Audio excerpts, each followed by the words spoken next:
চমৎকার মায়াময় চেহারার চটপটে এক মেয়ে তিথি, যার অবসর সময় কাটে গানের সুরে সুরে। 4 বোন আর 3 ভাইয়ের মধ্যে তিথি সবচেয়ে ছোট, তাই সবার আদরটাও পেতেন একটু বেশি। তেমনি বন্ধুদের মাঝেও বেশ জনপ্রিয় তিথি। তবে তিথির কাছে সবচেয়ে প্রিয় ব্যক্তিত্ব তার বাবা। বাবা মেয়ের সম্পর্কটাও বেশ বন্ধুত্বপূর্ণ। তিথির স্বপ্ন ছিল পুলিশ অফিসার হয়ে দেশের চলমান দুর্নীতির বিরুদ্ধে লড়াই করা, কিন্তু পুলিশ হওয়ার জন্য যে উচ্চতা প্রয়োজন তা না থাকায় সেই স্বপ্ন স্বপ্নই থেকে যায়। তিথির পছন্দের খাবারের তালিকায় প্রথমেই রয়েছে ফাস্টফুড জাতীয় খাবার। আধুনিক পোশাকগুলোতেই তিথি বেশ অভ্যস্ত, তবে শাড়ি পরাটা তিথির কাছে অনেক পছন্দের। বর্তমানে তিথির স্বপ্ন লেখাপড়া শেষ করে দেশের জন্য ভালো কিছু করা।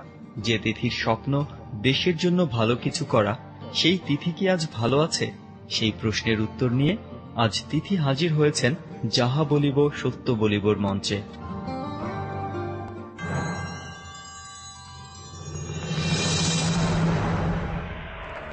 আজ সুমনের কাছ থেকে আমরা জেনে নিলাম যে আজকে সত্যের আসনে বসে আছে তিথি। সাধারণত সে যে সত্যকে ধারণ করতে যাচ্ছে সেটা খুবই রূঢ় বাস্তব এবং সেটা খুবই ভয়ানক বাস্তব। সেই ভয়ানক বাস্তবের কাছাকাছি হয়ে সে যে সাহসটি দেখিয়েছে যে নিজের নামটি, সত্য নামটি অকপটে প্রকাশ করবার, আমি প্রথম প্রশ্নটি তাকে এটাই করতে চাই যে সে এইরকম একটি বাস্তবতার মুখোমুখি হয়েও নিজের নামটি, নিজের আসল নামটি কেন এই অনুষ্ঠানে ব্যবহার করলো।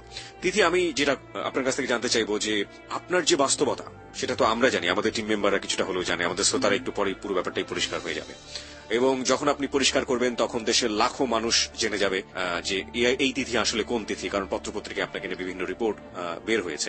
তো সেই অবস্থায় পত্রপত্রিকাতেও সাহস করা হয়নি আপনার নামটি প্রকাশ করবার জন্য এবং অন্য কোথাও নামটি প্রকাশ করবার জন্য, কিন্তু আপনি স্বেচ্ছায়, আমি আপনাকে বলেছিলাম যে আপনি চাইলে ছদ্মনাম ব্যবহার করতে পারেন, আপনি ছদ্মনাম ব্যবহার করতে চাননি এবং আপনি স্বেচ্ছায় আপনার নিজের আসল নামটি এখানে ব্যবহার করেছেন। কেন? কারণ আমি আমার রিয়েল লাইফটাই করতে চাই, কারণ আমার লাইফটা তো মিথ্যার না, তো আমি কেন ছদ্মনাম ইউজ করব। আর আমি আমার যে ভুলের কারণে আসছি সে ভুলের সংশোধনের জন্যই আমার নামটা এখানে দেওয়া। আর যদি কখনো মনে হয় যে আমার ফেসটাও যদি দিতে হয়, আমি তাতেও পিছে দাঁড়াবো না। ওকে, ওর যে ফিলোসফি, ওর যে লাইফের বিলিফস, সেই বিলিফস এর প্রতি আমাদের সম্মান রয়েছে, কিন্তু ওর বিলিফটা সমাজের অন্য কারো ক্ষতি করে বা সমাজের অন্য কারোর জন্য ক্ষতি হয়, সেটা যদি না হয়ে যায় তাহলে আমরা ওর বিলিফেই স্ট্যাবল থাকতে চাই, ওর বিশ্বাসের কাছেই আমরা থাকতে চাই। ওকে, যেই প্রশ্নটি আমি সবাইকে করে থাকি যে যাহা বলিব সত্য বলিব হচ্ছে অত্যন্ত চ্যালেঞ্জিং একটা রিয়েলিটি শো, এবং এখানে সত্যকে ফেস করা মানে নিজের জীবনের অনেক অনেক বলা যেতে পারে যে প্রবলেমকেও অনেক সময় ডেকে নিয়ে আসা। সেইখানে আপনি 18 বছর বয়স বা তার কাছাকাছি, সেরকম একটি বয়সে আপনার জীবনের যে কঠিন বাস্তব সেটা আজকে লাখো মানুষকে জানাতে যাচ্ছেন। কেন?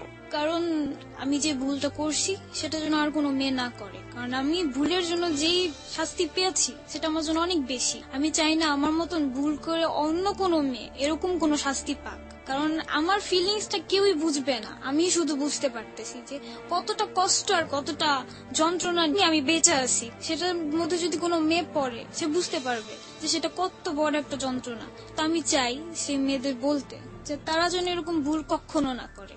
প্রিয় শ্রোতা, ওর উদ্দেশ্য অনেক বেশি মহৎ। ও চায় না ওর মতো ভুল বাংলাদেশের আর কোনো মেয়ে, এমনকি দুনিয়ার আর কোনো মেয়ে ওর মতো ভুল যেন কখনো না করে। ওকে, আমরা যাচ্ছি অপ্রিয় সত্য উদ্ঘাটনে। তিথি, আপনি প্রস্তুত? জি। ওকে, চলুন, আপনি কোথা থেকে শুরু করতে চান? শুরু থেকেই। জি প্লিজ।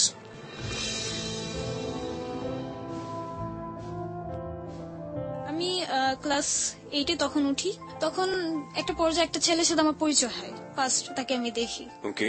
24শে ডিসেম্বর 2010-এ। ওকে। তো তাকে দেখার প্রথমে আমার খুব ভালো লাগে, প্রচুর, মানে সে খুবই সুন্দর। আপনার চোখে? আমার চোখে কি অ্যাকচুয়ালি হয়তো অনেকের চোখেই তাকে সুন্দর লাগে। ওকে, ফাইন।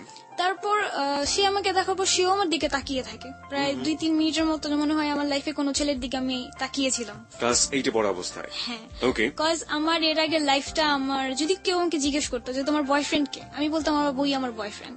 পরিচয় হবার আগেই?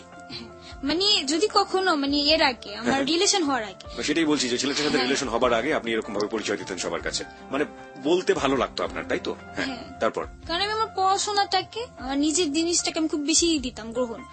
আমি চিন্তা ভাবনা এটাই ছিল যে না, আমি কখনো রিলেশন করব না, এটা সেটা। বাট লাভ তো এমন একটা জিনিস, না চাই তো আইসা পড়ে লাইফ। তো তখনই হঠাৎ তার সাথে আমার পরিচয় হয়। তো সে বাইকে ছিল আর Okay. আমি রোডে ছিলাম। তো জ্যাম ছিল, আর আমাদের পুরান ঢাকায় তো অনেক মানুষ, তো হাঁটা চলাতেও দাঁড়াইতে হয়। জি। তা আমিও দাঁড়াইছিলাম, সে তার বাইক নিয়ে দাঁড়াইছিল। সেদিন সে সাদা শার্ট পরা ছিল, এত সুন্দর লাগতেছিল। আমার লাইফের ফার্স্ট কোন ছেলেকে আমার অনেক ভালো লাগে। তো সেও আমার দিকে অনেকক্ষণ তাকিয়ে থাকে। তো কিছুক্ষণ পর সে তার বাইকটা রেখে আমার পিছিয়ে পিছিয়ে আসা শুরু করে। আস্তে আস্তে আস্তে আমার বাড়ি পর্যন্ত আসে। তারপর সেই বাড়ি থেকে আমি আবার মার্কেটে যাই, আমাদের এখানে নবাবগঞ্জ মার্কেট আছে, সেখানে যাই। তো সেখানে সে আমাকে পিছিয়ে পিছিয়ে বলতেছে যে এক্সকিউজ মি, আপনার নাম থেকে আমি জানতে পারি? তো আমার সাথে আমার একটা ফ্রেন্ড ছিল। জি। তো বলতেছে যে কার? আমার ও ফ্রেন্ড জিজ্ঞেস করতেছে। তো বলে কি না, আপনার না, আমি যে মেয়েটার কথা জিজ্ঞেস করতেছি। তো পরে বলতেছে কি আমার ফ্রেন্ড যে তোর নাম জিজ্ঞেস করে, বলতো। পরে আমি বলি আমার নাম তিথি। তো আপনার নাম কি? বলে আমার নাম পিয়াস। তো আমার ফ্রেন্ড ওকে বলতেছে কি পিয়াস না পিয়াজ, কোনটা? ওকে। তো পরে ও বলতেছে না পিয়াজ। ও বলে ও পিয়াজ, আদা রসুন পেঁয়াজ, আচ্ছা বুঝতে পারছি। তারপর সে সেদিন বলতেছে যে আমার সাথে ফ্রেন্ডশিপ করবা? তো আমি বলতেছি যে দেখা যাক, চিন্তা করে দেখি আমি। তারপর কি হলো, ভিড়ের মধ্যে আমি ওকে হারাই ফেললাম, ও আমার হারাই ফেললো। তারপর যে দেখা হয় 1 মাস পর, 11ই জানুয়ারি। ওকে। তো তখন সে আমাকে দেখলো। তখন আমার সাথে আমার মেজো আপু ছিল, যারে আমি সিংহের মতো ভয় পাই ওকে। প্রচুর। যার কারণে আমি মানে ওর দিকে তাকিয়েও বারবার আমার চোখ ফিরা নিতেছি, যে আমি তো তাকাইলে আমি আমার চোখ ফিরাতে পারবো না। তো তখনও সে বলতেছে যে তোমার নাম্বারটা দাও, তোমার নাম্বারটা তো নেওয়া হলো না। সেদিনও আমার ব্যাড লাক, আমি নাম্বারও নিতে পারলাম না, ওর সাথে কোনো কিছুই হলো না। তারপর যে দেখা 19শে জানুয়ারি আমাদের পার্কে মেলা হয়, বৈশাখীর মেলা। তো ওই মেলাতে অনেকদিন গেছিলাম আমি। তো সেদিন যাওয়ার সময় আমি বারবার গটরে বলতেছিলাম যে আল্লাহ প্লিজ প্লিজ আমি যেন ওর সাথে দেখা হয়, আমি যেন ওর নাম্বারটা পাই। তো সেদিনও দেখা হয়, কিন্তু সেদিনও আমি নাম্বার পাই না। তারপরে পর দিন যাওয়ার পরে সে নাম্বারটা নেয়। নাম্বার নেওয়ার পরে তার সাথে আমার কথা হয়। তো আমাকে ফার্স্টে ফোনে বলতেছে যে তুমি কি আমাকে তোমার বডিগার্ড বানাবা? তো আমি বলছি আমার বডিগার্ড কেন আপনি হতে চান? পরে বলে কি না, বডিগার্ড হলে তো সবসময় আমি তোমার সাথে সাথে থাকতে পারবো, পাশে পাশে থাকতে পারবো। তো আমি বলছি কি না, এত সুন্দর একটা ছেলের বডিগার্ড বানানো যায় না, আমার ফ্রেন্ড বানানো যায়। পরে বলে কি যাক, আমি তো ধন্য আমার জীবন, আমার ফ্রেন্ড তো বানাইছেন। তো এইভাবে ফ্রেন্ডশিপ রিলেশন হয়, রানিং কথা হইতো।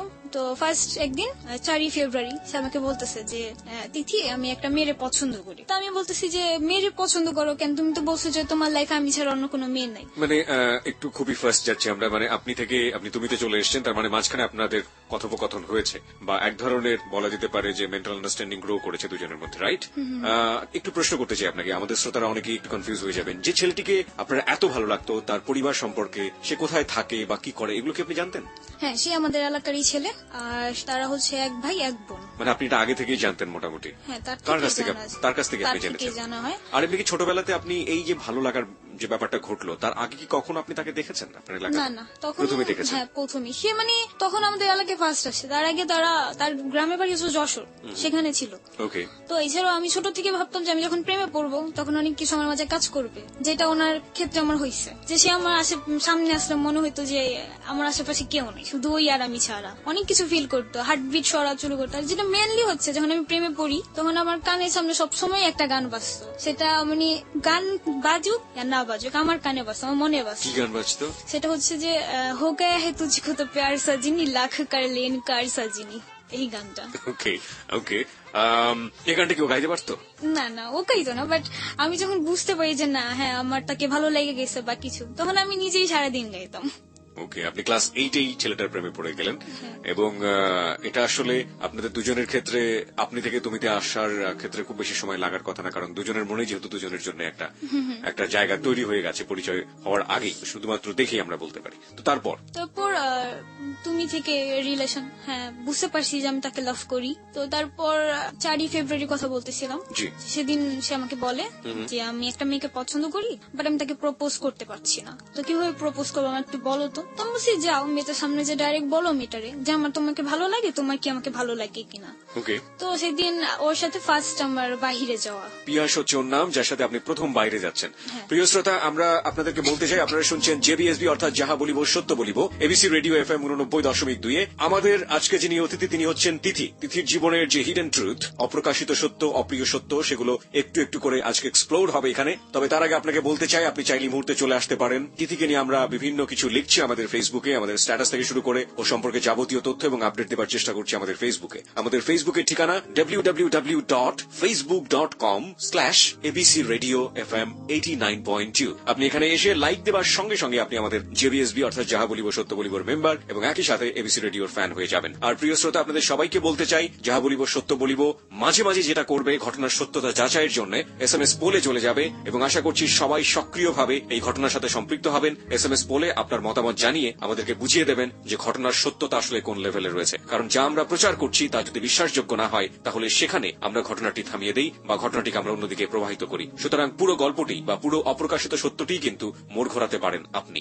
আমরা এসএমএস পোলে যাব ঘটনার প্রাসঙ্গিকতায়, কিন্তু আমরা এই মুহূর্তে ফিরে যাচ্ছি তিথির কাছে। তিথি, প্রথম বাইরে যাচ্ছেন, হ্যাঁ, তারপর? হ্যাঁ, প্রথম বাহিরে যাওয়া সেটা হচ্ছে লালবাগ কেল্লায়। তো ব্যাড লাক ছিল যে আমি 5টা বাজে বের হই, তো বন্ধ ছিল। তো সেদিন সে আমাকে বর্ণনা দিচ্ছে সে মেয়েটার, যে সে মেয়েটা কেমন, সে মেয়েটা কি কালার পছন্দ করে, কি কি পছন্দ করে, তো আমাকে বলতেছে। তো আমি ফার্স্টে যখন শুনলাম যে একটা মেয়েকে পছন্দ করে, তখন আমার খুব খারাপ লাগছে যে আমি ফার্স্ট কাউরে পছন্দ করলাম আর সেও কিনা আরেকটা মেয়েটা পছন্দ করে। তো পরবর্তীতে যখন বর্ণনাগুলো আমি দেখি যে হ্যাঁ, বর্ণনাগুলো সবকিছুই আমার সাথে মিলতেছে, তো তখন বোঝা গেল যে না, সে মেয়েটাই আমি। তো অনেক খুশি হলাম যে যাক, আমি সে মেয়েটা যাকে ও এত পছন্দ করে। পরে বললো যে আমি সে মেয়েকে যদি কখনো না পাই তো আমি মরে যাব, আমি ওকেই চাই, যে কোনো মূল্যে হোক আমি চাই। তো আমি বলতেছি তুমি এক কাজ করো, তাকে প্রপোজ করে রাখো। তো আমি যখন বাসায় আসি তো তার ফ্রেন্ড আমাকে বলতেছে যে আপু, পিয়াস যা যা আপনাকে বললো তা সম্পূর্ণটাই আপনাকে বলছে, আপনি কি বুঝতে পারছেন? তো আমি বললাম যে হ্যাঁ, আমি তো বুঝতে পারছি যে সে আমাকে বলছে, আমার কথা বলছে। পরে বললো যে আপনি কি বলেন? তো আমি বলতেছি যে হ্যাঁ, আমিও হ্যাঁ বলছি যে আমিও তাকে লাইক করি। পরে সেই বন্ধু যে ওকে বললো যে না, তিথি তোমায় লাইক করে না, তিথি অন্য কাউকে লাইক করে। তখন আমার মোবাইল ছিল না, আমি মোবাইল ফোন ইউজ করতাম না। তো আমার খালার বাসায় যখন চলে যাই তখন 2 দিন ওর সাথে আমার কোনো কন্ট্রাক্ট হয় না। তারপর 2 দিন পরে বাসায় আসি, সেদিন 7ই ফেব্রুয়ারি ছিল। তো সেদিন তার সাথে কথা হয়, তো তার বন্ধু আমাকে ফোন দিয়ে বললো যে পিয়াস তো হসপিটালে ভর্তি, কিছুক্ষণ পর বাসায় আনবে। তো আমি বলতেছি যে কি হয়েছে? তো বললো যে সে তো কিছু ঘুমের ট্যাবলেট খেয়ে ফেলছে। তো আমি বললাম ঘুমের ট্যাবলেট কেন খাইছে? তো বলতেছে যে আমি কিছু জানি না কেন খাইছে, আমি তো এর জন্য জিজ্ঞেস করছি যে তোমার সাথে কিছু হয়েছে কিনা। তো আমি বললাম ওর সাথে তো আমার রিলেশনই হয়নি, যে রিলেশন হবে, ঝগড়া হবে, তারপর বয়ফ্রেন্ড কিছু করবে। তো তার 1 ঘন্টা কি 1.5 ঘন্টা পর আবার আমাকে ফোন করে। ফোন করার পর বললো যে পিয়াসকে বাসায় আনা হয়েছে, তুমি কি কথা বলতে চাও? তো আমি ওর সাথে কথা বলতে চাইলাম, তো দিন দিল, দেওয়ার পরে কথা বলতেছি। তো আমি বললাম যে কি হয়েছে, কেন এরকম করছো, এটা করা ঠিক হয়নি, তোমার ফ্যামিলিতে অনেক কষ্ট হবে, তুমি তোমার ফ্যামিলির একমাত্র ছেলে, ভুল করো না, এরকম করা ঠিক না। তো বলতেছে যে না, আমি যাকে লাইক করি সে আমাকে লাইক করে না, সে অন্য কাউকে লাভ করে, তো আমার এটা অনেক কষ্ট লাগছে, এর জন্য আমি এরকম করছি। তো আমি বলতেছি যে তুমি কাকে লাইক করো, আমি মানে ওর মুখ থেকে বের করবো, আমি বলবো না কিছু। এর জন্য ওরে বারবার ফোর্স করতেছে কাকে লাইক করো, কাকে লাইক করো। আমার বললো তুমি বলো, আমি যে তারে নিয়ে আসবো। আমি একটু ইন্টারাপ্ট করতে চাই তিথি, আপনি তো জানতেন ছেলেটা আপনাকে লাইক করে এবং আপনি বুঝেও গিয়েছেন, রাইট? কিন্তু তারপরও আপনি তার মুখ থেকে এটা শুনতে চাচ্ছেন এবং সেজন্য যদি 8-10টা ঘুমের ওষুধ শেখায় তাতে আপনার কোনো সমস্যা নেই, কিন্তু তাকেই সেটা বলতে হবে। প্রিয় শ্রোতা, আমরা একটু ফানি হলেও এই জায়গাটিতে একটু এসএমএস বলে যেতে চাই। একটা কথা আছে যে প্রপোজ করবার ক্ষেত্রে মেয়েরা সবসময় এক্সপেক্ট করে যে ছেলেরাই আসলে করবে, এবং একটা মেয়ে যদিও জেনে যায়, ওভার কনফার্ম হয়ে যায় যে ছেলেটা আসলে তাকে পছন্দ করছে, কিন্তু কোনোভাবেই মেয়েটা মানে ছেলেটা আগে না বলা পর্যন্ত মেয়েটা নিজের থেকে কখনোই বলে না যে আমি তোমাকে পছন্দ করি। 2-1টা ব্যতিক্রম ছাড়া মোস্ট কমন ফিচার হচ্ছে এটা।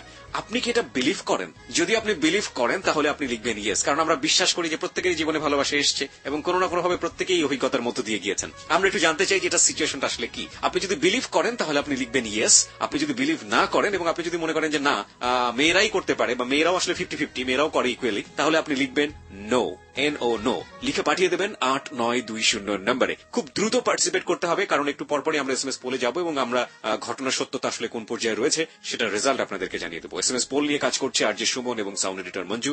আমরা আবারও ফিরে যাচ্ছি সত্য উদ্ঘাটনে। তারপর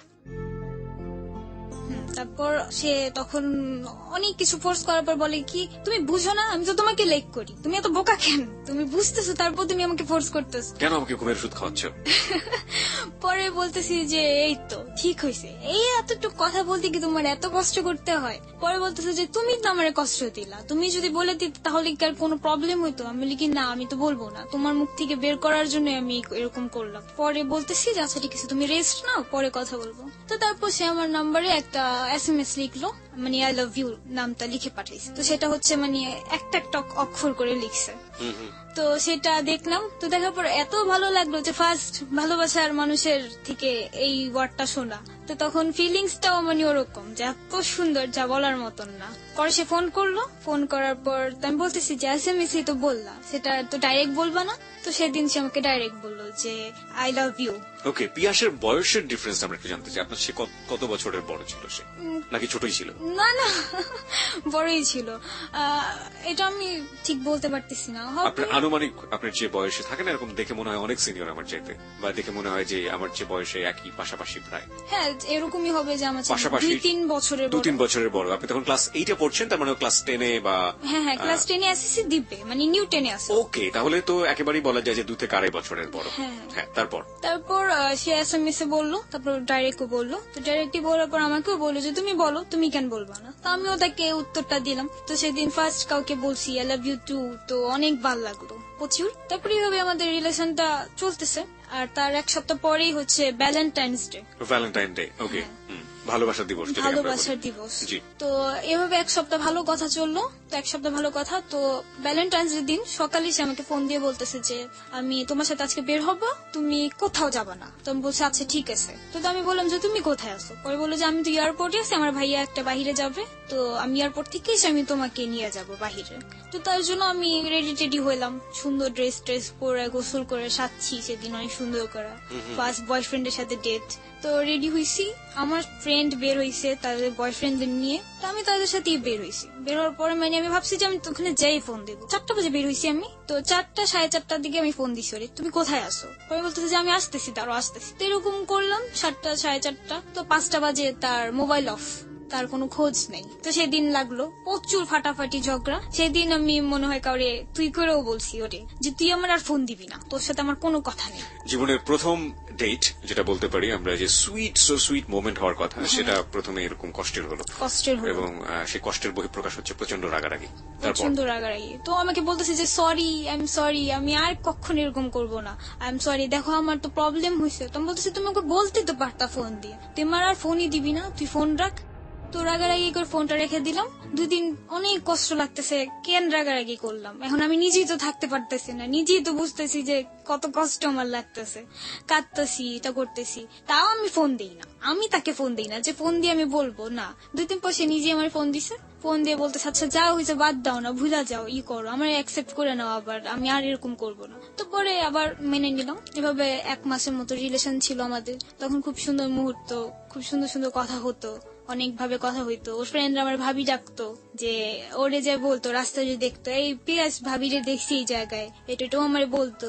আবার বলতো যে যেখানে যাবা তুমি আমাকে সাথে করে নিয়ে যাবা, আর যদি আমার না নিয়ে যাও দেখো অনেক বড় রাগারাগি হয়ে যাবে কিন্তু। তো অনেক টেক কেয়ারিং ভাবে ফার্স্ট পর্যায়ে রাখতো। তো 1 মাস মতো রিলেশন থাকার পরে 7ই মার্চ তার সাথে আমার ঝগড়া লাগে। আর তার ফ্রেন্ড, যেই একটা ফ্রেন্ড ছিল তাদের, ওই ফ্রেন্ডটা আমাকে পছন্দ করতো। ওকে, আমরা ঠিক এই গল্পের এই বাগটাতে, আমরা সত্য উদ্ঘাটনের এই বাগটাতে ফিরবো, তবে তার আগে SMS পোলের রেজাল্ট আমরা একটু জেনে নিই। প্রিয় শ্রোতা, SMS পোলের রেজাল্ট আমাদের হাতে চলে এসছে সম্পূর্ণ কম্পিউটারাইজ পদ্ধতিতে। আমরা SMS পোলের রেজাল্টে জানিয়ে দিচ্ছি। চলুন, কত শতাংশ লোক ওই ঘটনাটিকে বিশ্বাস করেছে যে না, মেয়েরা আসলে মনে প্রাণ এক্সপেক্ট করে যে ছেলেটাই আসলে আগে প্রস্তাব করুক, এবং সেটা মোটামুটি দুজনের কাছে জানাজানি থাকলেও যে দুজন দুজনকে পছন্দ করে। দেখি কম্পিউটার কি বলে, কত % লোক এটাকে বিশ্বাস করেছে। Yes, 95%. No, 4%. No comments, 1%. প্রিয় শ্রোতা, কম্পিউটার বলছে যে 95% লোক এটাকে বিশ্বাস করেছে। তার মানে 95% হচ্ছে ইয়েস, 4% হচ্ছে নো, মানে 4% বিশ্বাস করেনি, এবং 4% মনে করে যে হ্যাঁ, মেয়েরাও অনেক প্রস্তাব করতে পারে। এটা আমরাও বিশ্বাস করি, ইয়েস 4% হওয়াই উচিত। আর 1% কোনো মন্তব্যই করতে চায়নি, যাদের জীবনে হয়তো বা লাভই আসেনি। যাই হোক, আমরা ফিরে যেতে চাই হচ্ছে আমাদের তিথির কাছে, তিথির অপ্রিয় সত্য উদ্ঘাটনের পর্বে। তারপর কি হলো তিথি? তারপর 1 মাসের মাথায় তখন ওর ফ্রেন্ড ওর কাছে মিথ্যা কথা বলল যে আমি তো তিথির সাথে রিলেশন করছি, তিথির সাথে আমার প্রেমের রিলেশন হয়েছে, ঘুরতে গেছি। তা সেটা অনেক কথা। তো অ্যাকচুয়ালি এখানে একটা ছিল, কারণ ওর বন্ধু আমার নাম্বারে ফোন করতো, তো ফোন করতো, তো আমি রিসিভ করতাম না, আমার কথা বলার কোনো ইন্টারেস্ট ছিল না। তো যেটা হচ্ছে যে আমার এক ফ্রেন্ড ছিল যার বয়স সেমই আমার মতো, তো আমি সে ফ্রেন্ড আমার পাশাপাশি ফ্ল্যাটে, তো আমি তাকে কি করতাম, কথা বলিতাম যে তুই বল, আমার হয়ে তুই কথা বল। আমি হয় যখন ও কথা বলতো, তো রাতের বেলা কনফারেন্সে সেখানে ওরে পিয়াসেও রাখতো ওহো, ওই ছেলে, আর সেখানে পিয়াসে রাখতো। তো পিয়াস পুরো ফিল্লি বিলিভ করছে যে এটাই তিথি আমার আগে চড়ে আমার সাথে এরকম করতেছে, অথচ আমি কথাই বলি নাই বা কোনো কিছুর ফিলিংস আমার ছিল না। আমার ফিলিংস অন্যজনের জন্য, আমি কেন অন্যজনের সাথে কথা বলবো। তো সেটার পরে সে আমার সাথে অনেক ঝগড়া লাগালো যে তুমি এত খারাপ কিভাবে, তুমি আমার বন্ধুর সাথে রিলেশন করছো। অনেক বোঝানোর চেষ্টা করছি যে আমি সেটা না, আমি সত্যটাও পর্যন্ত বলছি, কিন্তু সে কোনো মতেই বিশ্বাস করেনি। ওকে, এক মাস ব্রেকআপ ছিল, এক মাসে প্রচুর কষ্ট পাই, মানে প্রত্যেকটা মুহূর্ত আমার কাছে লাগতো যে মানে বিশ্বের মতো লাগতো। পড়তে বসলে মন চাইতো বইটারে ছিঁড়া ফেলতে, যাই করতাম খুব কষ্ট লাগতো যে আমার সাথে এমন কেন হলো, কেন চলে গেল আমার লাইফ থেকে, আবার ফিরে আসুক এরকম করতাম। সবসময় দোয়া করতাম, একা একা বারান্দায় বসে থাকতাম, আকাশের দিকে তাকিয়ে থাকতাম, আকাশ গাছ বাতাস ওদের সাথে আমি কথা বলতাম। ওর নাম্বার ডিলিট করে ফেলছি, অথচ নাম্বার ডিলিট করলে কি আমার মনের ভিতর আসে। তারপর এক মাস পর সে আমার এক ভাইয়াকে ফোন দেয় যে ভাইয়া তিথি কেমন আছে। তো ভাইয়াটা বলতেছে যে ভালো আছে, এতদিন পরে ওর কেন খোঁজ নিতেছ। বলে কি যে ভাল লাগে না আমার ওরে ছাড়া, যাই হইছে থাক, আমি ওরে অ্যাকসেপ্ট করে নিবা আবার। তো আমাকে ভাইয়াটা ফোন দেয়, তো দেওয়ার সাথে সাথে আমি তো মানে খুশি, মহা খুশি, ও আমার লাইফ আবার ব্যাক করছে। তো আবার রিলেশন হইলো, হওয়ার পরে এভাবে রিলেশনটা অনেকদিন চলে, কিন্তু তখন ও ফুললি চেঞ্জ হয়ে যায়। যেমন হচ্ছে যে আমাকে 2 দিন পর ফোন দেয়, 3 দিন পর ফোন দেয়। তো তারপর আমি কিছু বলতাম না, যে থাক যত যাই হোক তুমি থাকো, আমার দুনিয়া চলে যাক তবু তুমি থাকো, এরকম ছিল। এরকমের মধ্যে অনেক কথা হইতো, অনেক কিছু শেয়ারিং হইতো, অনেকবার ঘুরতে যাওয়ার মতো ডেট হয়েছে, বাট হয়তো বা আমার প্রবলেম ছিল, বাড়ি থেকে বের হইতে পারি নেই, তো ওরও প্রবলেম হইতো, এরকম ছিল। তো এভাবে রিলেশন চলতে থাকে, চলতে চলতে প্রায় 2.5 বছরের মতো, 1.5 বছরের মাথায় আমি জানতে পারি যে সে নেশা করে। Note on that point. প্রিয় শ্রোতা, অপ্রিয় সত্য উদ্ঘাটনের এই পর্যায়টিতে আমরা আরো একটি বাঁক দেখতে পেলাম এবং এই বাঘগুলোর মুখোমুখি আমরা হব। এখানে আপনাদের সবাইকে বলে নিই, আজকের এই ঘটনাটি অনেক বড় চ্যালেঞ্জিং একটা ঘটনা, এবং এই যে ঘটনাটি আজকে উদ্ঘাটন হচ্ছে সেটা বিচারালয়ে মামলাধীন অবস্থাতে রয়েছে। আপনারা পুরো ঘটনাটা শুনলে বুঝতে পারবেন যে ঘটনাটি আসলে কেন বিচারের মধ্যে রয়েছে, কেন মামলাধীন অবস্থায় রয়েছে, এবং লাস্ট মানে আজকের দিন পর্যন্ত তিথি যেখানে দাঁড়িয়ে আছে, এই যে আমাদের সত্যের প্রকাশের মঞ্চে আমরা বলতে পারি বা সত্যের আসনে, এখনকার পর্যন্ত সবকিছুই প্রক্রিয়াধীন। আমরা সেই জায়গাটা থেকে আমাদের অবস্থানটুকু পরিষ্কার করতে চাই। অবস্থান ইন এ সেন্স যে আমরা কোনোভাবেই আজকের এই যে টু রিভিল দ্য ট্রুথ বা ও যে সত্যগুলো বলছে সেগুলো কোনোভাবেই মামলাকে প্রভাবিত করার জন্য বা কোনোভাবেই মামলাকে ওর পক্ষে নিয়ে যাওয়ার জন্য কিংবা ওর বিপক্ষে নিয়ে যাওয়ার জন্য কোনো ধরনের প্রভাবিত করার জন্য আমরা আজকের গল্পটি ব্যবহার করছি না।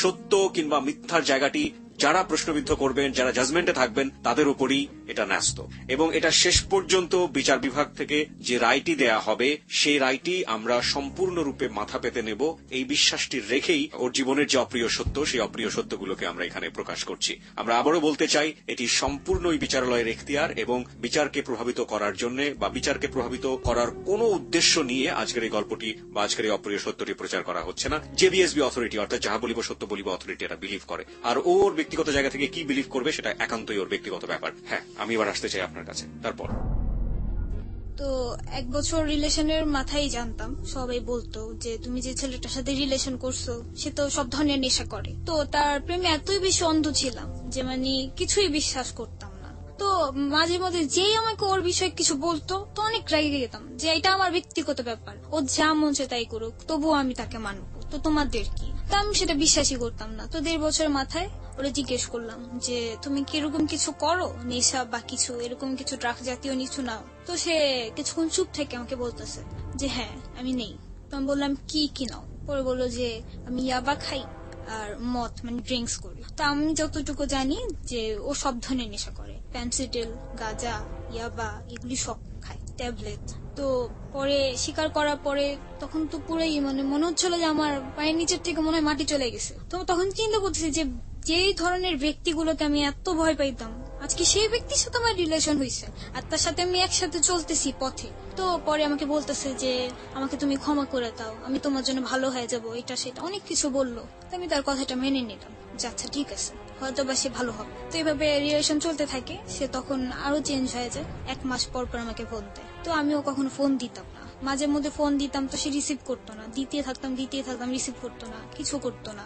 তো একদিন ফোন দিছে, তো বলতেছি যে তুমি আমার ফোন দাও না, আমার সাথে কথা বলো না, দেখা করো না, এরকম কেন হয়ে গেছে? তো বলতেছে যে আমার কাছে তো সময় নেই, আমি দেখাও করতে পারবো না, কথাও বলতে পারবো না, আর তুমি এরকম একটা বয়ফ্রেন্ড জোগাড় করে নাও যে তোমার সাথে সারাদিন মোবাইলে কথা বলবে, সারাদিন তোমার সাথে দেখা করবে, তোমার পিয়াস আপনাকে বলছে? হ্যাঁ, বাড়ির সামনে এসে দাঁড়ায় থাকবে। তো বলতেছে, পরে আমি বলি কি যে আমি তো সেরকম চাই না, বলি কি তুমি বলো যে তুমি পাও না, যদি না পাও আমাকে বলো, আমি জোগাড় করে দিই। তো তখন অনেক জিদ লাগছে, পরে আমি বলতেছি যে তুই আমার বিশ্বাস করস না যে আমি তোর কতটা পছন্দ করি, আর আমার পক্ষে এতটা অসম্ভব না আমি যে ছেলে না চাইতে পারবো না, তুই একাই মনে করছিস তুই সুন্দর, তোর পিছে অনেক মেয়ে ঘুরে, আমার পিছে ঘুরে না ছেলেরা? পরে বলতেছে যে ঠিক আছে তাহলে তুমি খুঁজে নাও। তো সেখানেই জিদ করে যা করার ছিল। তো তারপরও তার কথা আমি কিছু মনে করিনি, সেটা কেটে দিছি যে থাক, বলছে রাগ করে বলতেই পারে, স্বাভাবিক, বয়ফ্রেন্ড, ওর অধিকার আছে। তো এরকম 1 বছর তাকে অনেক চেঞ্জ করার চেষ্টা করছি, অনেক ভাবে ওর কাছে কাঁদতাম, কাইতে বলতাম যে চেঞ্জ হয়ে যাও, দেখো আমার ফ্যামিলি তো তোমাকে এইভাবে পছন্দ করবে না, এভাবে অনেক কিছু বুঝাইতাম। এভাবে বলতাম যে তোমার যখন নেশা উঠবে তুমি আমাকে ফোন দিবা, আমার সাথে টাইমটা ওয়েস্ট করবা, যে আমার নেশা উঠছে এখন দিছি, তুমি আমাকে একটু টাইম দাও, আমি কি তোমাকে টাইম দিব না? তো একটা পর্যায়ে সে আমাকে অনেক বকা ঝোকা মানে অ্যাভয়েড করতে থাকে, প্রচুর অ্যাভয়েড করে, খারাপ বিহেভ, অনেক কথাবার্তা বলে খারাপ। তো জিদ করে কি করলাম যে তুই আমার সাথে এমন করস, আমিও তোর সাথে এরকম করবো, ছেলেদের সাথে রিলেশন করা শুরু করলাম। প্রিয় শ্রোতা, সবাই একটু খেয়াল রাখবেন যে এটা কিন্তু যাহা বলিব সত্য বলিব নিজের ভুল এবং অপরাধ স্বীকার করার জায়গা, এবং একই সাথে খেয়াল রাখবেন যে ভুল এবং অপরাধের পেছনের কজটা আসলে কি থাকে। ও জেনে ফেলেছে ছেলেটা ড্রাগ নেয় এবং প্রচুর খারাপ ব্যবহার ওর সাথে ও করছে, এই মুহূর্তে দুজনের সাথেই করছে। ক্লাস 8-এ পড়ুয়া একটা মেয়ে, সম্ভবত তখন আপনি ক্লাস 9-এ পড়ছেন, রাইট? ক্লাস 9-এ পড়ুয়া একটা মেয়ের মেন্টাল ম্যাচুরিটি আসলে কতটুকু হতে পারে, এবং একই সাথে আমরা বলতে পারি যে ছেলেটার সাথে ওর প্রেম হয়েছে তারই বা বয়স কতটুকু। দুজনের সাথে ঝগড়া হচ্ছে এবং দুজনই, একজন তো বিপদগামী আগে থেকেই ছিল, এবং আজকের যিনি অতিথি তিনি কিন্তু ধীরে ধীরে বিপদগামী হচ্ছেন। তার বয়সটি কিন্তু এখানে জাজমেন্টের একটা বড় ব্যাপার রয়েছে। তাকে আমরা এই কোশ্চেনটি ছুড়ে দিব না যে সে তো ড্রাগ অ্যাডিক্ট ছিল, তাহলে সেটা জানার পরেও কেন আপনি ওর কাছ থেকে এত বেশি কিছু এক্সপেক্ট করতেন, কিংবা তার জন্য কেন আপনার খারাপ হতে হবে, তার জন্য কেন আপনার এই চ্যালেঞ্জগুলো নিতে হবে এটা জানার পরেও যে সে ড্রাগ অ্যাডিক্ট ছিল। তার চেয়ে বরং আপনি এভাবে ভাবার চেষ্টা করুন ওর বয়সটা এবং ওর ক্রেজিনেসটা। হ্যাঁ, তারপর ফার্স্ট আমার রিলেশন যে ছেলের সাথে হয় সেটা হচ্ছে আমার বোনের বান্ধবীর ভাই। তো সে আমাকে ফার্স্ট দেখে, তার সাথে আমার ছোটবেলায় খেলা হইতো, বাট বড় হওয়ার পরে দেখা হয়নি। বড় হয়ে দেখার পর সে আমাকে পছন্দ করার পর আমার নাম্বারটা আমার মোবাইল থেকেই নেওয়ার পরে তো একদিন রাতে হঠাৎ আমাকে ফোন দেয়, ফোন দিয়ে বলে যে আমি ইয়াসিন, আমি তোমাকে পছন্দ করি। তো আমি বলছি পছন্দ করো, ভালো কথা, পছন্দ করো, তাহলে আমি এখন কি করব? তো বলতেছে যে আমার মনটা তুমি কাচের মতো ভেঙে দিও না, তুমি আমাকে অ্যাকসেপ্ট করে নাও। তো তখন আমি বলি কি আচ্ছা আমি তোমাকে আধা ঘন্টা পর জানাবো। আধা ঘন্টা আমি চিন্তা করলাম। কি বললেন আধা ঘন্টা পর? আধা ঘন্টা পর বললাম যে হ্যাঁ আমিও তোমাকে লাইক করি, বাট তাকে আমার মোটেও ভালো লাগতো না। এটা মিথ্যা ভাবেই বললেন? মিথ্যা ভাবে। এবং এটা আপনি কেন বললেন? এটা এজন্য বলছি যে আমার মন যে ভাঙছে আমিও ছেলেদের মন ভাঙবো, আর সে আমাকে চ্যালেঞ্জ করছিল যে সে মেয়ে পটাতে পারে, আমি পারি না, তো আমি তার চাইতে বেশি পারি, সেটা দেখানোর জন্য, তাকে দেখানোর জন্য। হ্যাঁ, তাকে দেখানোর জন্য। তো রিলেশন করার পর আমি কোনো না কোনো একভাবে আমার ওই বয়ফ্রেন্ডের এক্স বয়ফ্রেন্ড পিয়াসের কানে ঢুকাই। তো তখন ঝগড়াই চলতেছে, যার কারণে সে আমার লাইফে আসে নাই শোনার পরও যে আমার ইয়াসিনের সাথে রিলেশন হয়েছে। তো ইয়াসিনের সাথে রিলেশন হওয়ার পর সে ছেলেটা আমাকে এত বেশি পছন্দ করে ফেলে, মানে প্রচুর পরিমাণের উইক হয়ে পড়ে আমার প্রতি। কিন্তু মানে আমি তার প্রতি কোনো মতনই ফিলিংস ছিল না আমার, আর তার আমার প্রতি প্রচুর ফিলিংস হয়ে যায়, অনেক বেশি সে আমার প্রতি উইক হয়ে পড়ে। তো একটা পর্যায়ে আমি তাকে 3 মাসের মাথায় বলি যে আই এম সরি, আমি তোমার সাথে রিলেশন রাখতে পারবো না। তো আমাকে বলতেছে যে কেন রাখতে পারবো না? ও তো খুব কান্নাকাটি যে তুমি আমার সাথে এমন কেন করবা, এটা সেটা অনেক কিছু। তো ইয়াসিন রে যখন আমি অনেক কষ্ট দিই, হার্ট দেওয়ার পরে সে প্রথমেই সিগারেট খাওয়া ধরে। ছেলেটা খুব ভালো ছিল, প্রচুর ধার্মিক ফ্যামিলির একটা ছেলে, যে 5 ওয়াক্ত নামাজ পড়তো আর কোরআনে হাফেজ ছিল। তো ও এইসব জিনিস ধরার পরে তার বোন আমাকে ফোন দিল একদিন, ফোন দিয়ে বলতেছে যে এরকম আমার ভাইয়ের তুই অবস্থা। তো ওর বোন বলতেছে তা আমি কি করব, আপনার ভাই জাহান্নামে চৌরাস্তা যাক, সেটা আমার দেখার বিষয় না। তো ওনাদের ভাইকে কোনো মতে ওরা কন্ট্রোল করতে পারে না। রোজই সে ছেলে আমার কাছে আসে, কান্নাকাটি করে, তারপর ফোন দেয়, অনেক ধরনের কথাবার্তা বলে। তো একটা পর্যায়ে ও পার্মানেন্টলি একদম নেশা ধরা শুরু করে দিল, নেশা করতো, তারপরে হাত কাইটা ফেলতো, এটা ওইটা পাগলামি, যত সব পাগলামি আইসা করতো আমার কাছে। তো সেটা আমার কাছে কোনো ওই সাবজেক্ট ছিল না। তারপর আরো অনেক ছেলের সাথে রিলেশন হইলো, রিলেশনে ওই ছেলেদের সাথে এরকম ফাজলামি করতাম, কথা বলতাম, ভালো না লাগলেও রিলেশন করতাম, করার পরে এরকম ছেলেদের ছেড়ে দিতাম। যখন আপনি তাদেরকে এই কষ্টটা দিতেন, আপনি 4-5 জনের কথা বললেন, সামনে হয়তো আরো বেশ কয়েকজনের কথা আমরা জানবো, যখন আপনি কষ্টটা দিতেন তখন আপনার ফিলটা কি হতো? তখন ফিলটা হতো যে আজকে আমি পারছি কিছু করতে, একদিন আমি কাঁদছি, আজকে তাদের আমি কাঁদাচ্ছি। আপনি পিয়াসের ভুলগুলো আপনি অন্য কারোর কাছে গিয়ে তাদেরকে শাস্তি দিয়ে আপনি নিজের মনের ক্ষোভটা মেটানোর চেষ্টা করতেন। হ্যাঁ হ্যাঁ। ওকে, তারপর মাঝখানে তারপর কিছুদিন বন্ধ যায়, কারণ পিয়াস আবার আমার লাইফে আসে। যে তো কতদিন পর? তা হচ্ছে প্রায় 3 মাস পর সে আমার লাইফে আবার আসে। তো আসার পরে এসে আমাকে বলে যে আমি তোমার নামে এগুলো কি শুনতেছি, আমার কানে তো সবকিছুই আসে। তো আমি মনে মনে বলতেছি তোমার কানে যাওয়ার জন্যই তো আমি ব্যবস্থা করে রাখতাম। পরে রিলেশন হয়, পরে বললো যে তুমি সব ছেড়ে দাও, তা আবার ছেড়ে দিলাম আমি সবকিছু, যে আচ্ছা ঠিক আছে, ও তো আমার লেখায় সেভ করছে, আর কিছু লাগবে না আমার, এরকম চিন্তা ভাবনা। তো ক্লাস 9-এ ওঠার পরই আমার পড়াশোনাটা বন্ধ হয়ে যায়, কজ আমার বাবা বিজনেসে পুরো লস খেয়ে যায়, 1 কোটি টাকার মতো লস খায় আমার বাবা। পরে এই 2 বছরই এরকম করতে থাকি, এক এক ছেলের সাথে রিলেশন করি, অনেক জায়গার ছেলে। যেমন আমার পরিচয় অনেক হয় যে কোথাও ঘুরতে গেতাম, তো ছেলেরা আমার নাম্বার দিত, 1টা 2টা 3টা 4-5টা করে নাম্বার পাইত, তো সে 4-5টারই এসে মাসে এসে মিস কল দিতাম। মিস কল দিলে সে ব্যাক করতো, কথা বলতাম, কথা বলার পর একদিন দেখা করতাম, জাস্ট একটা দেখা। আর যেটা হচ্ছে যে বড় কথা, যে ছেলেরা আমার সাথে কথা বললে আমার দেখে যতটুকু পছন্দ করে, চার চাইতে বেশি আমার সাথে মানে কথা বলে মায়া বেশি পড়ে যায়। মানে টার্গেট যেটা ছিল যে কোনো ভাবেই হোক ওকে হার্টলি আপনার প্রতি অনেক বেশি দুর্বল করে ফেলা। দুর্বল করাটা। ওকে, এবং এটার মধ্যে আপনি খারাপ বলতে যেটা বোঝাচ্ছেন, ফোনে এক ধরনের শারীরিক সম্পর্ক, এই দিকে কোনোভাবেই আপনি যেতেন না না না, এটা আমি কখনোই যেত না। হ্যাঁ, তারপর তো পরে এরকম ভাবে রিলেশন হয়, তো ছেলেটা তো হয়ে গেত মেন্টাল। তো আর উইক করার যেটা হচ্ছে পদ্ধতি, মেয়েদের একটু ইন্টারেস্টিং কথা বলে ছেলের এমনি তো উইক হয়। কি ধরনের ইন্টারেস্টিং? ইন্টারেস্টিং বলতে যে মানে কথার আগে জান ছাড়া কথা বলা যাবে না, জান পরান, আর খুব ইমোশনাল হয়ে মানে কিছু কথা বলতে হবে, যে একটা পর্যায়ে যে জানো আমি আগে যত ছেলের সাথে যাই কথা বলছি, বাট তোমার প্রতি আমার অন্যরকম একটা ফিলিংস আসছে, আমার তোমার কেমন জানি ভালো লাগে, আমি বুঝতে পারতেছি আমি তোমায় ছাড়া আর কোনোদিন থাকতে পারবো না, এই টাইপের কথাবার্তা। এরকম টাইপের আর অনেক কথাই মানে পটানোর মতো যে ছেলেদের কথাগুলো ছিল।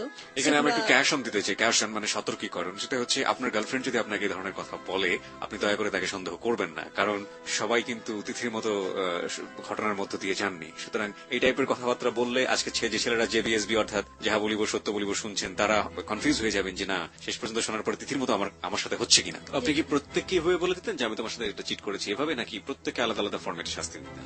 যেমন হচ্ছে যে মানে কিছু কিছু ছেলে যেটা বুঝতাম যে না খুব ইমোশনাল টাইপের, তাদের বলতাম যে আমার বিয়ে ঠিক হয়ে গেছে বা আমার এঙ্গেজমেন্ট হয়ে গেছে, এরকম কিছু কথা বলতাম, তো আমি পারবো না। আর যাদের বুঝতাম যে না থাক, ও অত বেশি একটা ইমোশনাল না, বাট ওরে হার্ট করতে বেশি মজা লাগবে, তো সেখানে ওরে ডাইরেক্ট বলতাম। তো এরকম কথা তো অনেক চেততো ছেলেরা, কিন্তু চেতলো বা বলতো যে চেতছি যাই করছি, বাট ভালো তো বাসি, কিছু করতে পারতেছি না। তো সবসময় ছেলের একটা কথাই বলতো যে তুমি একদিন বুঝবা, তুমিও একদিন কাঁদবা। একটা বছর আপনার এইভাবে আপনি কাটান, এবং এর মাঝামাঝি আপনার পিয়াসের সাথে তেমন একটা যোগাযোগ হয়নি, রাইট? না, মাঝে মাঝে পিয়াসের সাথে কথা হইতো। ও কি জানতো যে আপনি এই ধরনের কাজ করছেন? হ্যাঁ জানতো। ও কি বলতো?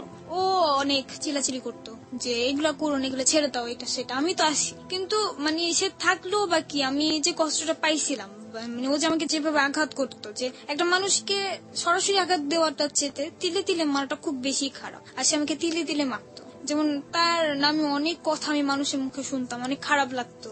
একটা মানুষ যাকে ভালোবাসে তখন কিন্তু প্রত্যেকটা মুহূর্ত সেই মানুষটার অপেক্ষায় এসে থাকে। ও তো আমার 1 সপ্তাহ পর পর ফোন দিত, শুক্রবার দিন। তা আমি সেই শুক্রবার থেকে নিয়ে আগামী শুক্রবার পর্যন্ত আমার সেলফোনটা আমি এভাবে আমার কাছে আগলায় রাখতাম, যে কখন সে আমাকে ফোন দিবে, কখন একটা রিং যদি আমার মিস হয়ে যায়, আমি তো তার সাথে কথা বলতে পারবো না, আমি তো তার কণ্ঠটা শুনতে পারবো না। বা কখনো যদি ঝগড়া লাগতো, অন্য নাম্বার থেকে ফোন দিয়ে তার হ্যালোটা শুনতাম, হ্যালোটা শুনে ফোনটা রেখে দিতাম। এই সময়টাতে আপনি তার সাথে কেন ফোন দিতে পারতেন না? এই 1 সপ্তাহের প্রতি আপনি ইচ্ছে করলে আপনি ওর ফোনে ফোন দিতে পারতেন, কেন ওয়েট করতেন? কেন আপনি ফোন দিতেন? আমি ফোন দিতাম না, মানে আমি নিজেও জানি না আমি কেন এমন ছিলাম, বাট আমি এরকমই করতাম যে আমি কেন ফোন দিব, আমার তো কোনো অপরাধ ছিল না, তার অপরাধ, সে আমাকে ফোন দিয়ে সরি বলবে, কেন আমি ফোন দিব, সে আমাকে পারে না আমাকে মানাতে, এরকম চিন্তা ভাবনা আমার মাঝে ছিল। তো এছাড়া আমি দিতাম মাঝে মাঝে, যখন মানে না পারতাম, যে ধরে রাখতে পারতেছে না নিজেকে, তখন ফোন দিতাম। তো তখন সে আমার ফোন রিসিভই করতো না, 10 বার 20 বার এভাবে ফোন দিতেই থাকতাম, রিসিভ করতোই না। প্রায় 1 সপ্তাহ পরে যখন ওর টাইম হবে সেদিন ফোন দিবে, ফোন দিয়ে কথা বলবে। তখন যদি জিজ্ঞেস করতাম ফোন দিছি ধরো নাই কেন, তখন বলতো যে কই আমি তো তোমার ফোন দেখি নাই, তুমি আমার ফোন দাওনি। তো এরকম বলতো। তো প্রায় ফোন দিতাম, একই সময় দেখতাম মেয়ে রিসিভ করতো। জানতাম না মেয়ে কি হয়, বোন না কি, আই ডোন্ট নো, বাট কয়েকটা মেয়ে রিসিভ করছিল কয়েকবার। তো এছাড়াও ফ্রেন্ডদের মুখে শুনছি যে এই তো দেখলাম পিয়াসরে একটা মেয়ের সাথে ঘুরতেছে।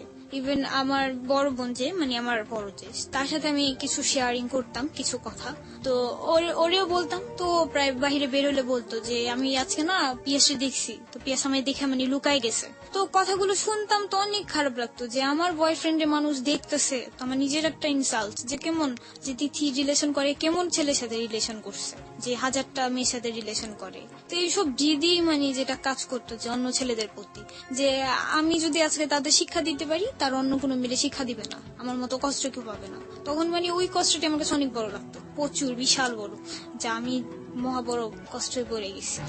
প্রিয় শ্রোতা, আমরা একটি এসএমএস বলে যেতে চাই। আমরা যে ঘটনাটি আমরা ঠিক বলতে পারি যে এই আগের পার্টে আমরা অনেকখানি জুড়ে জেনেছি এবং এই পার্টে এসে আমরা জানলাম যে ওর ক্রেজি হয়ে যাওয়ার ব্যাপারটা, পিয়াসের ওই অপরাধ, পিয়াসকে সে কোনো শাস্তি দিতে পারেনি, সে শাস্তি দিয়েছে অন্য ছেলেদেরকে। আপনি কি মনে করেন যে লাভ কখনো কখনো মানুষদেরকে এইভাবে ভুল পথে, ভুল জায়গাটিতে ক্রেজি করে তোলে, যে শাস্তিটি যার পাওয়া উচিত তাকে না দিয়ে শাস্তিটা পেয়ে যায় অন্য কারো? আমরা এরকমও দেখে থাকি, মাঝে মাঝে আমরা এরকম শুনে থাকি যে একটা মেয়ের সাথে কেউ যদি কখনো খারাপ আচরণে যান কিংবা একটা মেয়ের কাছ থেকে যদি খারাপ আচরণ পান, ওই ছেলেটা ভুলবশত হোক বা নিজের মনের অজান্তেই হোক, পুরো মেয়ে কমিউনিটিটাকেই সে খারাপ চোখে দেখা শুরু করে। এবং একই সাথে একটা ছেলের ক্ষেত্রেও এই ধরনের ব্যাপারটা হয় যে একটা যদি আমরা বলি যে একটা ছেলেকে কোনো মেয়ে খারাপ চোখে দেখছে বা কোনোভাবে হার্টেড হয়েছে, তাহলে একইভাবে তিথির মতো অন্য ছেলেদের সাথে সে খারাপ ব্যবহার করতে থাকে এবং শাস্তি দেওয়ার যে ব্যাপারটি সেটা ঘটতে পারে। আপনি কি এটা বিশ্বাস করেন? আপনি যদি এটা বিশ্বাস করেন তাহলে আমাদের এসএমএস পোলে আসুন এবং লিখুন ইয়েস। যদি বিশ্বাস না করেন তাহলে লিখবেন নো, লিখে পাঠিয়ে দেবেন 8920 নম্বরে। খুব তাৎক্ষণিকভাবেই আমরা এসএমএস পোলের রেজাল্ট আপনাদেরকে জানিয়ে দেব। এসএমএস পোল নিয়ে কাজ করছে আজকে সুমন এবং সাউন্ড এডিটর মঞ্জু। সম্পূর্ণ কম্পিউটারাইজ পদ্ধতিতে আপনাদেরকে একটু পরে রেজাল্টটি জানিয়ে দেওয়া হবে যে কত পার্সেন্ট লোক এটাকে বিশ্বাস করেছে এবং কত পার্সেন্ট লোক এটাকে বিশ্বাস করেনি। এই এসএমএস পোলটি খুবই গুরুত্বপূর্ণ এবং এসএমএস পোলে পার্টিসিপেশনটা খুবই গুরুত্বপূর্ণ এই কারণে যে আমরা আসলে বুঝতে চাই আমাদের শ্রোতাদের কাছে ঘটনার যে ব্যাপারটি আমরা উদ্ঘাটন করছি সেটা আসলে কোন পর্যায়ে রয়েছে, বিশ্বাসের কোন লেভেলে রয়েছে। আমি এখানে একটি কথা সবাইকে স্পষ্ট করে বলতে চাই, এখানে যদি আমাদের লিসনারদের বিশ্বাসযোগ্যতার লেভেলটি অনেক নিচে নেমে আসে এবং অবিশ্বাসের জায়গাটি যদি অনেক বড় হয়ে যায়, তাহলে যে জায়গাটিতে এই ঘটনাটি ঘটবে সেখানেই আমরা গল্পটা থামিয়ে দেব এবং এমনও হতে পারে গল্পটি প্রচার সেখানেই বন্ধ হয়ে যাবে, অথবা গল্পের মোড়টা আমরা ওই জায়গাটি থেকে ঘুরে অন্যদিকে নিয়ে যাওয়ার চেষ্টা করব। এবং বুঝতেই পাচ্ছেন যে এসএমএস পোলে আপনাদের কমেন্টসটি বা মতামতটি কতটা গুরুত্বপূর্ণ। আমরা অপেক্ষা করছি আপনার এসএমএস পোলের জন্য। আমরা সত্য উদ্ঘাটন প্রক্রিয়াটি আরো একটু এগিয়ে নিয়ে যেতে চাই। আপনারা সবাই অংশগ্রহণ করুন ইয়েস অথবা নো লিখে 8920 নম্বরে। তিথি, তারপর এভাবেই রিলেশন চলতে থাকে আমাদের ছেলেদের সাথে, কথা হইতো, দেখা হইতো। তো আমার আবার ছিল যে আমি রিলেশন করতাম কিন্তু কখনো কোনো ছেলের থেকে কিছু নেওয়া, এগুলো আমার পছন্দ ছিল না। মানে কোনো ছেলের সাথে ওই দিক থেকে বেমানি করতাম না, টাকা পয়সার দিক থেকে, জাস্ট রিলেশনই, যে হ্যাঁ রিলেশন করব, তুমি আমাকে পছন্দ করো, এটাই আমার জন্য অনেক বেশি, যে আমি আমার বয়ফ্রেন্ডকে জানাইতে পারলেই চলে। তো তার কানে অনেক কিছু ঢুকতো যে আমি এরকম অনেক ছেলের সাথে রিলেশন করি, এটা সেটা, অনেক ছেলেকে অনেক ধরনের ভাবে কষ্ট দিই। তো অনেক অপরাধী করছি, আমি স্বীকার করি যে ছেলেদের এভাবে করাটা উচিত হয়নি আমার। আপনি একটু বলবেন যে কতজন ছেলের সাথে আপনি এই ধরনের এই এক বছরে বা যে সময়টা আপনি করেছেন সেই সময়ের মধ্যে কতজন ছেলের সাথে আপনি এই কাজটি করেছেন? অনেক ছেলে। এই ঘটনাগুলোর মধ্যে দুই একটা ঘটনা যেটা আপনার মনে অনেক বড় দাগ কেটেছে, যতটুকু যে আপনি বলে দিয়েছেন যে আমি শুধুমাত্র আমার মনের ইচ্ছা পূরণের জন্য এটা করেছি, তারপরে তা সে অনেক বড় ক্ষতি করেছে, এরকম দুই একটা আমাদের সাথে একটু শেয়ার করবেন? হ্যাঁ, যে যেমন আমার ফার্স্ট যেটা, যার সাথে আমি রিলেশন করি, সে তো পুরোই বাদ হয়ে গেছে, এখন রাস্তাঘাটের হিরঞ্চি হয়ে গেছে, যার নাম তো আমি শুনতেছি, হ্যাঁ আমার মহল্লার যদি কেউ শুনে সে বিশ্বাস করবে যে হ্যাঁ ইয়াসিন যে এখন পুরোই বাদ হয়ে গেছে। আর এছাড়াও বাইরের কিছু ছেলে আছে যারা আমার জন্য অনেক কিছু করছে, ট্যাবলেট টুবলেট খাই ফেলছে। তো বাইরের আরেকজন ছেলে আছে, ও হচ্ছে যাত্রাবাড়ির, তো ওই ছেলে এখনো পর্যন্ত মানে আমার জন্য অনেক কষ্ট পায়, অনেক কিছু করে। তার ফ্যামিলিতে সেও একমাত্র ছেলে, কিন্তু তবুও আমার জন্য অনেক পাগলামি টাগলামি করে। জাস্ট তার কথাই হচ্ছে আমাকে তিথি কাই না তো, যে মানে কথা বলতাম, আমার টার্গেট ছিল যে ফার্স্ট টার্গেট একটা ছেলেকে 3 মাস আমার লাইফে রাখবো, 3 মাস। হ্যাঁ, তারপরে যে আমার দিক থেকে হলো যে মানে বয়ফ্রেন্ডের দায়রা এত বেশি বেড়ে যায় যে তখন আর 3 মাস একজনকে রাখাটা আমার পক্ষে সম্ভব হয় না। তো 1 মাস করে একজনকে রাখতাম লাইফে, 1 মাস আজকেও আছে কালকে নেই, আবার 1 মাস আজকে আছে কালকে নেই, এরকম। ওই যে একটা কথা আছে না যে মাছকে যখন বলি দেওয়া হয় মাছ কিন্তু ছটফট ছটফট করে, আপনি দেখেছেন নিশ্চয়ই? হ্যাঁ, অবশ্যই। ওই কিছু মাছ আছে না যে ক্যাটফিশ বলে যেগুলো, হ্যাঁ, দেখবেন যে অনেকক্ষণ বেঁচে থাকে, হ্যাঁ, মানে কড়াইয়ে দেওয়ার পরেও দেখবেন যে লাফায়। হ্যাঁ, তো যখন আপনি এই বলিটা দিতেন তাদেরকে আলটিমেটলি তারা তো আপনাকে একদম জেনে শুনে ভালো মনে করেই জীবন সঙ্গী হিসেবে চিন্তা করতো। এবং জেনে শুনেই, হ্যাঁ। আর আমার ব্যাকগ্রাউন্ড জেনেই আমার লাইফে ছেলেরা আসতো, আর আসার পরে আমি বলতাম যে আমি কিন্তু অনেক ছেলের সাথে রিলেশন করি বা এটা সেটা, কিন্তু আমি এখন ভালো হয়ে গেছি। এই বিশ্বাসটা তাদের মাঝে আমি ঢুকাইতাম। মানে এই বিশ্বাসটা ঢোকানোর জন্য আপনি সত্যটাও বলতেন? হ্যাঁ, সত্যটাও বলতাম। আমি সত্য বলেই নিতাম যে আমার রিলেশন ছিল, তার প্রতি জিদ করে আমি ছেলেদের সাথে রিলেশন করছি। আমার প্রচুর ছেলের সাথে রিলেশন ছিল, আর এছাড়াও তারা আমার ব্যাকগ্রাউন্ড জেনেই আসতো, কারণ আমার ফুল মহল্লাই জানে। আমি কিন্তু আমার মহল্লা তো ভালো না, আমি প্রচারিত খারাপ। মানে কারণ আপনার মহল্লায় আসলটা আপনাকে কেউ জানে না যে একটু নেগেটিভ অ্যাঙ্গেলই আপনাকে হ্যাঁ। সবসময় দেখে সবাই, যে আসলটা কেউ জানে না যে কেন আমি এরকম করি। বিহাইন্ড দ্য আমার- স্টোরি কেউ জানে না। হ্যাঁ, আমার ভিতরেরটা কেউ জানে না, জাস্ট উপর থেকে দেখে যে হ্যাঁ তিথি অনেকজনের সাথে রিলেশন করে, তিথি ভালো না, মেয়েটা ভালো না, যে কেন রিলেশন করবে, বাট এটা জানার চেষ্টা করে না যে কেন এরকম করে, কি কারণ। কারণটা ছিল হচ্ছে আপনার সাথে পিয়াসের সম্পর্ক, হ্যাঁ, কারণটা এবং হচ্ছে এটা। আপনি এভাবে একের পর এক বলে দিয়ে যাচ্ছেন। ঠিক আমি জানতে চাইবো যে যখন এটা হতো, যখন আপনি ওকে বলতেন যে আমি তো এটা তোমার সাথে ফান করেছি বা এটা আমার একটা নাটক ছিল, সেই মুহূর্তে ও অনেক কষ্ট পেত। হ্যাঁ, প্রচুর কষ্ট পেত। অনেক ছেলে তো মনে হয়, ছেলেরা তো কাঁদে না, কিন্তু অনেক ছেলে আছে আমার ফোনে হাউ মাউ করে কাঁদছে। এমন গেছে যে আমি সরাসরি বসে ওদের না বলছি, তা আমার পায়ের সামনে বসে বসে কাঁদছে, কিন্তু মানে আমার কথা ছিল না, আমি গ্রহণ করতেই পারবো না। যাদের আমি ইয়ের জন্য নিছি, আমার লাইফের ফান করার জন্য, তাকে আমি কখনো আমার লাইফ পার্টনার বানাতে পারবো না। এটাই ছিল আমার টার্গেট। আর কখনো মানে ওরকম ভালোই লাগতো না। আমি অনেক সুন্দর ছেলের সাথেও রিলেশন করছি, এটা বলবো না যে না আমার বয়ফ্রেন্ড অনেক সুন্দর ছিল, তারপরে আমি সুন্দর ছেলের সাথে রিলেশন করিনি। আমি অনেক নিষ্ঠা ছেলের সাথেও রিলেশন করছি, অনেক সুন্দর ছেলেদের সাথেও রিলেশন করছি। তো এভাবেই রিলেশন। অনেকে এরকম হতো না যে বিশ্বাসই করতে চাইতো না, মনে করতো আপনি ফান করছেন, এরকম হতো না অনেকে? হ্যাঁ, হ্যাঁ, দেখা যায় যে 100 এর মধ্যে 80% যদি আমাকে লাইক করতো, তো 40% লাইক করতো না, তারাও আমার সাথে এই ফানের করে নিয়ে আসতো। কিন্তু যারা আমার সাথে ফান করতো আমি বুঝে গেতাম, তাদের সাথে আমি রিলেশন করতাম না। মানে এই জিনিসটার দিক থেকে অনেক বেশি চালাকির দিক থেকে আমি করতাম। যেমন তাদের বুঝতাম আগে আমি ফার্স্ট 2-3 দিন কথা বলে যে সে ছেলেটা কোন টাইপের, আমার টাইপের নাকি অন্য টাইপের।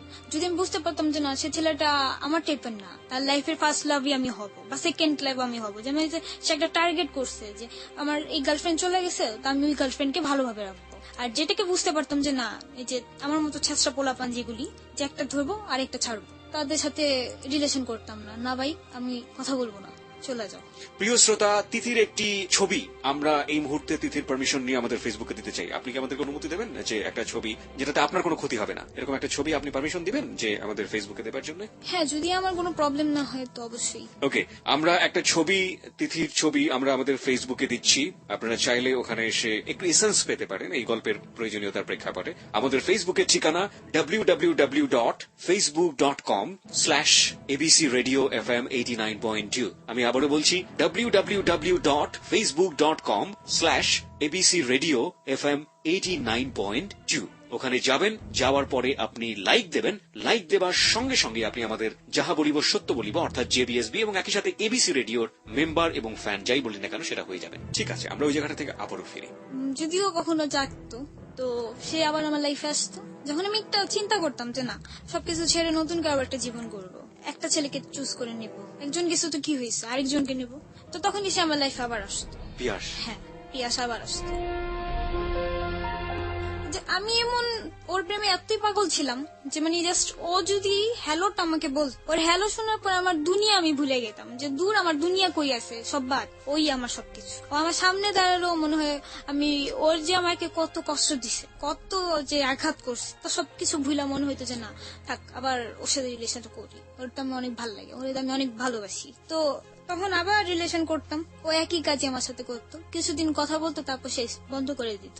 বন্ধ হয়ে যাওয়ার পরে তখন আবার জিদ চড়তো, দূর যে ডিসিশন নিছি ডিসিশন নাই, ছেলেরা সব ছেলে খারাপ, ছেলে জাতি খারাপ, আমি ছেলের জাতি ধ্বংস করে দেব, এরকম চিন্তা ভাবনা আমার মাঝে আসতো। একটা পর্যায়ে আমার একটা ছেলের সাথে পার্মানেন্টলি রিলেশন হয়, তার সাথে আমার প্রায় 1 বছরের মতো সম্পর্ক থাকে। ওকে, আমরা এই গল্পে আসবো। এই ফাঁকে আমরা একটু এসএমএস পোলের রেজাল্টটা আপনাদেরকে একটু জানিয়ে দিতে চাই। প্রিয় শ্রোতা, সম্পূর্ণ কম্পিউটারাইজ পদ্ধতিতে রেজাল্টটা চলে এসেছে। আমরা কম্পিউটারের কাছ থেকে জেনে নেব কত % লোক এটাকে বিশ্বাস করেছে, কত % লোক এটাকে বিশ্বাস করেনি। Yes. 95%. No.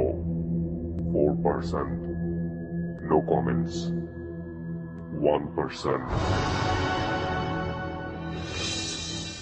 আমরা রেজাল্টটি পেয়ে গিয়েছি। আমরা দেখলাম যে 95% লোক এটাকে বিশ্বাস করেছে, ইয়েস বলেছে 95% এবং 4% বলেছে যে নো, এটা বিশ্বাসযোগ্য না, এবং 1% কোনো কমেন্টস করতে চায়নি, মন্তব্যহীন থেকেছে। আমরা ফিরতে চাই আপনার কাছে, এবং আপনি বলছিলেন যে 1 বছরের মধ্যে একটা ছেলের সাথে আপনার রিলেশন ছিল। হ্যাঁ, তার সাথে প্রথম নামটা relation- জানতে পারি? হ্যাঁ, অবশ্যই। জি। তার নাম হচ্ছে তুষার। তুষার, ওকে। তার সাথে আমার পরিচয় হয় হচ্ছে, পরিচয় বলতে কি, একদিন সে আমাকে হঠাৎ ফোন দেয় আমার নাম্বারে। জি। তো আমি ফোনটা রিসিভ করি, রিসিভ করার পর তাকে জিজ্ঞেস করতেছি কে, কাকে চান, এটা সেটা, এরকম ভাবে তার সাথে আমি একটা বিহেভ করি। তো আমাকে বলতেছে যে আমি তিথিকে চাই। আপনি কি তিথি? তো আমি বলছি হ্যাঁ আমি তিথি। পরে আমি বলতেছি আপনি কে? পরে বলি কি আমি এরকম এরকম, আমার নাম তুষার। তো আমি বললাম যে আমাকে কেন ফোন করছেন? তো বলতেছে আমি আপনার সাথে ফ্রেন্ডশিপ করতে চাই। তো আমি বলছি যে আমি কারোর সাথে ফ্রেন্ডশিপ করতে ইন্টারেস্টেড না, Okay. তো আমাকে ফোন করবেন না।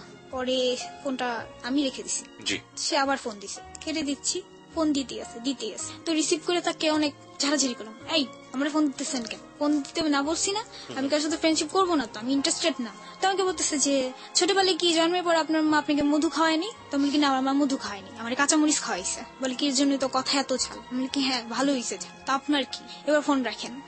তো ফোন রেখে দিছে। তো 2 দিন পর ছেলেটা আবার ফোন করছে আমাকে। ফোন করে আমি বলে কি যে আমি আপনার সাথে ফ্রেন্ডশিপ করতে চাই, প্লিজ দেখেন না আপনি এরকম কেন করতেছেন। তো আমি বলি কি যে না আমি ফ্রেন্ডশিপ করবো না, আমি কোনো মতেই ফ্রেন্ডশিপ করবো না। এইভাবে সে আমাকে 1 মাস যাবত ফোন দিত, আমি তাকে বকতাম, এরকমই করতাম। তখন এরকম একটা পরিস্থিতি ছিল যে মানে আমি ছেলেদের সাথে কথা বলাটা খুব কমাই দিচ্ছি। তো তখন 1 মাসে আমাকে এভাবে বিরক্ত করে। তো লাস্ট পর্যায়ে তাকে আমি বলি কি 5টা শর্ত দিই, যে আমি যাকে ফ্রেন্ড বানাবো বা আমার লাইফ পার্টনার বানাবো তার 5টা শর্ত আসে। তো মজার বিষয় হচ্ছে যে শর্তগুলো তার সাথে মিলে গেছে। যে মানে বলছে যে কি শর্ত, আমি শুনি। তো আমি বলছি প্রথমত শর্ত, ছেলে বিজনেসম্যান হতে হবে, আর সে বিজনেস সিটের ব্যবসা থাকতে হবে। কিসের ব্যবসা? সিটের। সিট কি জিনিস? সিট হচ্ছে যে মানে লোহার একটা জিনিস, হ্যাঁ। যে ব্যবসা খুব ভালো উন্নত আছে, যেমন সিট, রড। আপনি কিভাবে বুঝলেন যে ব্যবসা উন্নত? ইনফ্যাক্ট ব্যবসা আমিও ভবিষ্যতে করতে চাই, তো আপনার কাছ থেকে একটু আইডিয়া নিয়ে নিচ্ছি আর কি। মানে উন্নত বলতে কি, আমার অনেক ফ্রেন্ডের বাবা মা করে, তো আমার রিলেটিভের মাঝে অনেকে করে। আমার ভাগ্নির হাজবেন্ডের সিটের ব্যবসা, তো যে ব্যবসাগুলোকে মানে মানে লসের পসিবিলিটি কম, রাইট? লসের পসিবিলিটি খুব কম, আর হচ্ছে যে মানে একবারই বিক্রি হলে একদিনে আপনি 1.5 লাখ টাকা কামাতে পারবেন। ওকে এটা ওকে, হচ্ছে এরকম কুল। business। সবকিছু ছেড়ে ছেড়ে দিয়ে আমরা সিটের ব্যবসার দিকে যাচ্ছি। আমার মনে হয় আজকে অনেক শ্রোতায় চলে যাওয়ার সম্ভাবনা রয়েছে। ওকে, তারপর? তো আমি বলছি প্রথমত শর্ত এটা, তার সিটে বিজনেস থাকতে হবে, সে ব্যবসায়ী হতে হবে। দ্বিতীয়ত শর্ত, তার একটা বাইক থাকতে হবে, তাও জেনতেন বাইক নয় যে ব্যাটখারা মাটখারা আমার পছন্দ না। এফজেড নয়তো ফেজের না R15 থাকতে হবে। আপনার কি আছে? আপনি একটু আবার মডেলগুলো বলবেন, মানে যারা কিনবে ভবিষ্যতে তারা এগুলো একটু মাথায় রাখবে। ওকে, টেল মি দ্য মডেল। আপনি কি বলেন? FZ, FZ। ওকে, তারপর? R15, R15, তারপর ফেজার, মানে যেগুলো আমার ভালো লাগে। I don't have any bike, so আমার বুঝতে পারছেন কোনো আইডিয়া নেই। ওর কাছ থেকে একটু আইডিয়া নেওয়ার চেষ্টা করছি। ঠিক আছে, হ্যাঁ, তারপর? তারপর তৃতীয় শর্ত ছিল যে তার ফ্যামিলি ভালো হতে হবে, তার ঢাকা শহরের মধ্যে একটা বাড়ি থাকতে হবে। তো সে হাসতেছে। চতুর্থ শর্ত, তার ফ্যামিলি বাবা মা ভালো হইতে হবে। আর পঞ্চমত শর্ত, সে মোটামুটি সুন্দর হলে চলবে, সমস্যা নেই।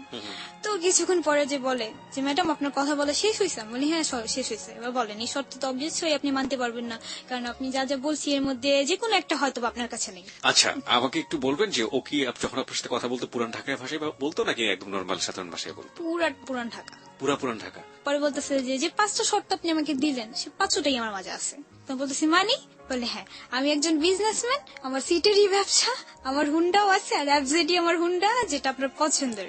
তো বলছে যে আপনি যদি বিশ্বাস না করেন আমার নামে খোঁজ লাগাই দিতে পারেন। তো এখন বলেন যে কোন এলাকার ছেলে আপনি পছন্দ করেন? শর্ত তো দিলেন কত কিছু, এখন কোন এলাকার ছেলে পছন্দ করেন? তো আমি বলতেছি আমার পছন্দের ছেলে হচ্ছে পুরান ঢাকার ছেলে, আমি বেশি পছন্দ করি। বংশা, লালবাগ, মোহাম্মদপুর, তারপর ধানমন্ডি, এই সাইড গুলোতে বেশি পছন্দ করি। তো বলতেছে যে আমি বংশালেরই ছেলে, তো পুরান ঢাকার ছেলে। মানে তো এগুলোর স্পেশালিটি কি? বংশালের ছেলে বা পুরান ঢাকার মোহাম্মদপুরের ছেলে, এটা কি? কারণ পুরান ঢাকার ছেলেগুলো আমার ভালো লাগে, গ্রামের ছেলে এত বেশি আমি এটা পছন্দ করি না। আচ্ছা, যেহেতু আমি পুরান ঢাকায় আমার জন্ম, তো এর জন্যই পুরান ঢাকার প্রতি একটা স্পেশালি একটা মমতা আছে। মমতা ওকে, আছে। জানা ছিল না। হ্যাঁ, তারপর তারপর তখন তো আমি পুরা ফেসে গেছি। তখন তো আমার না ছিল তার সাথে ফ্রেন্ডশিপ করতে হবে। আমি বলে দিছি যে এগুলো গুণ থাকতে হবে আমার ফ্রেন্ডের মধ্যে। তো আমি বলি কি আচ্ছা ঠিক আছে, দেখা যাক, কথা বলি, ভালো লাগলে তারপরে আমি কিছু একটা বলবো। জি, তো তারপর এইভাবে কথা চলতে থাকে 1 মাস। ওর সাথে ফ্রেন্ডশিপের রিলেশনের কথা চলতেছে আমার। তো দেখি যে ছেলেটা ভালোই, কথাবার্তা সবকিছুই খুব ভালো। তার নেচারটা ভালো ছিল, রং কিছু বলতো না। তার বিজনেস নিয়ে সে বিজি থাকতো, মাঝে মাঝে আমাকে ফোন দিত এরকম। তো এর মধ্যে আমার ভাতিজির বিয়ে গেল। বিয়েতে অনেক মজা করলাম, নাচানাচি করলাম, অনেক কিছু করলাম। সেই মাঝখানে ফোন দিত, ওরে বলতাম নাই জানুই আসছি, জানো না, এটা সেটা। তো ফ্রেন্ডশিপ হয়েছে পরে, তখনই তুমি চলে গেছিলাম, তুমি কথাই হইতো।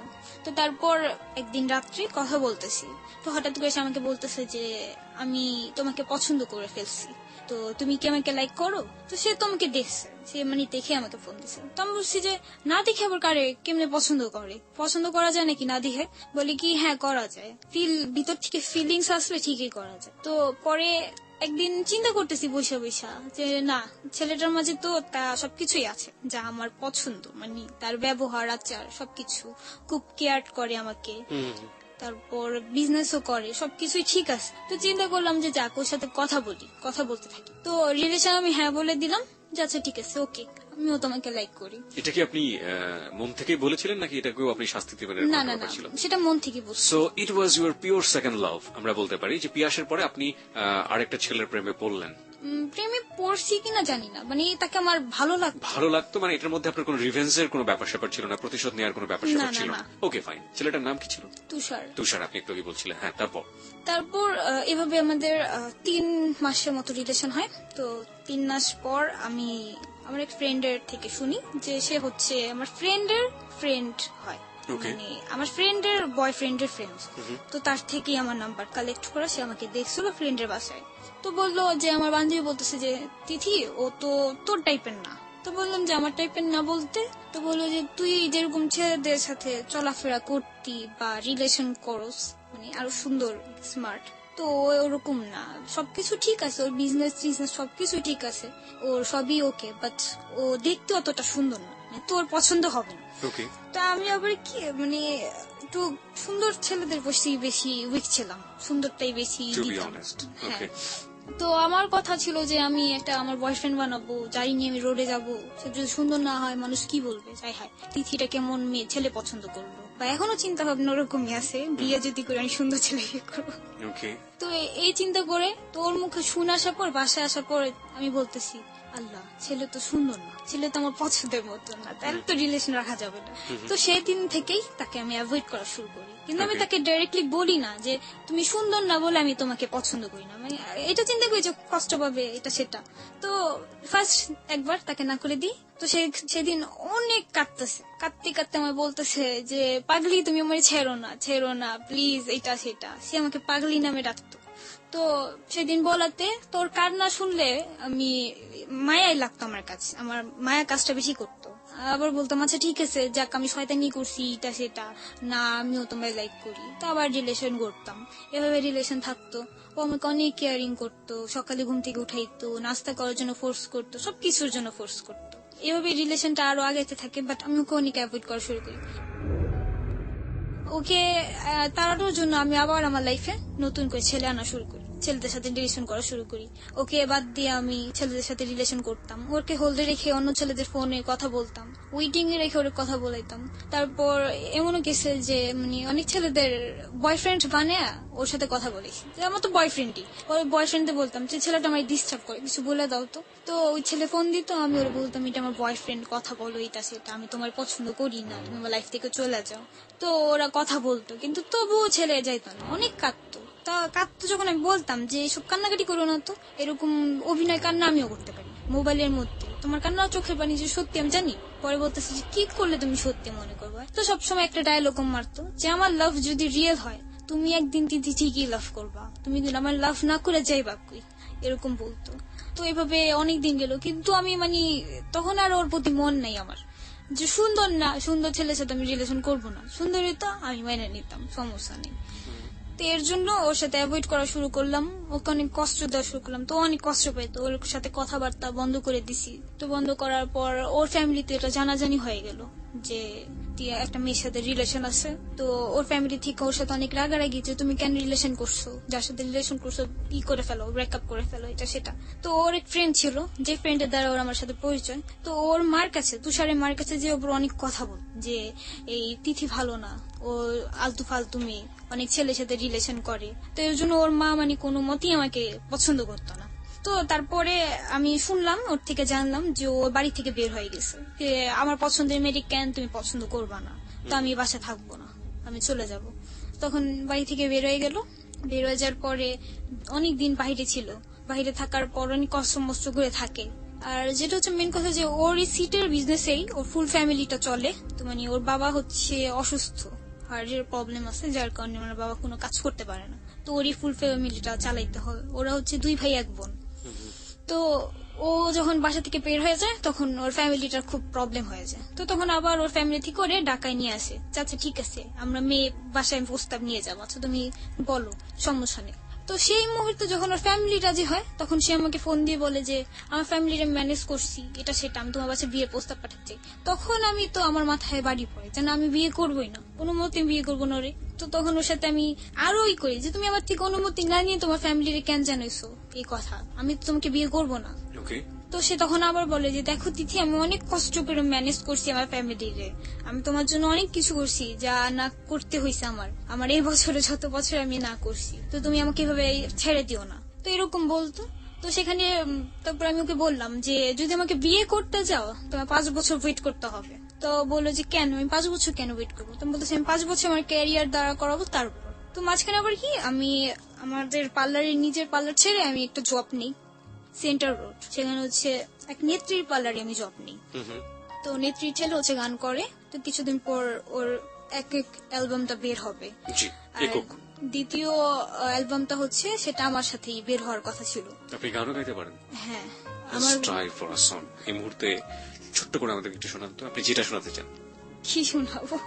আপনি যেহেতু গান গাইতে পারেন, আপনি বললেন আপনি যে কোনো একটা গান, আপনার পছন্দের যে কোনো একটা গান আমরা একটু শুনতে চাই।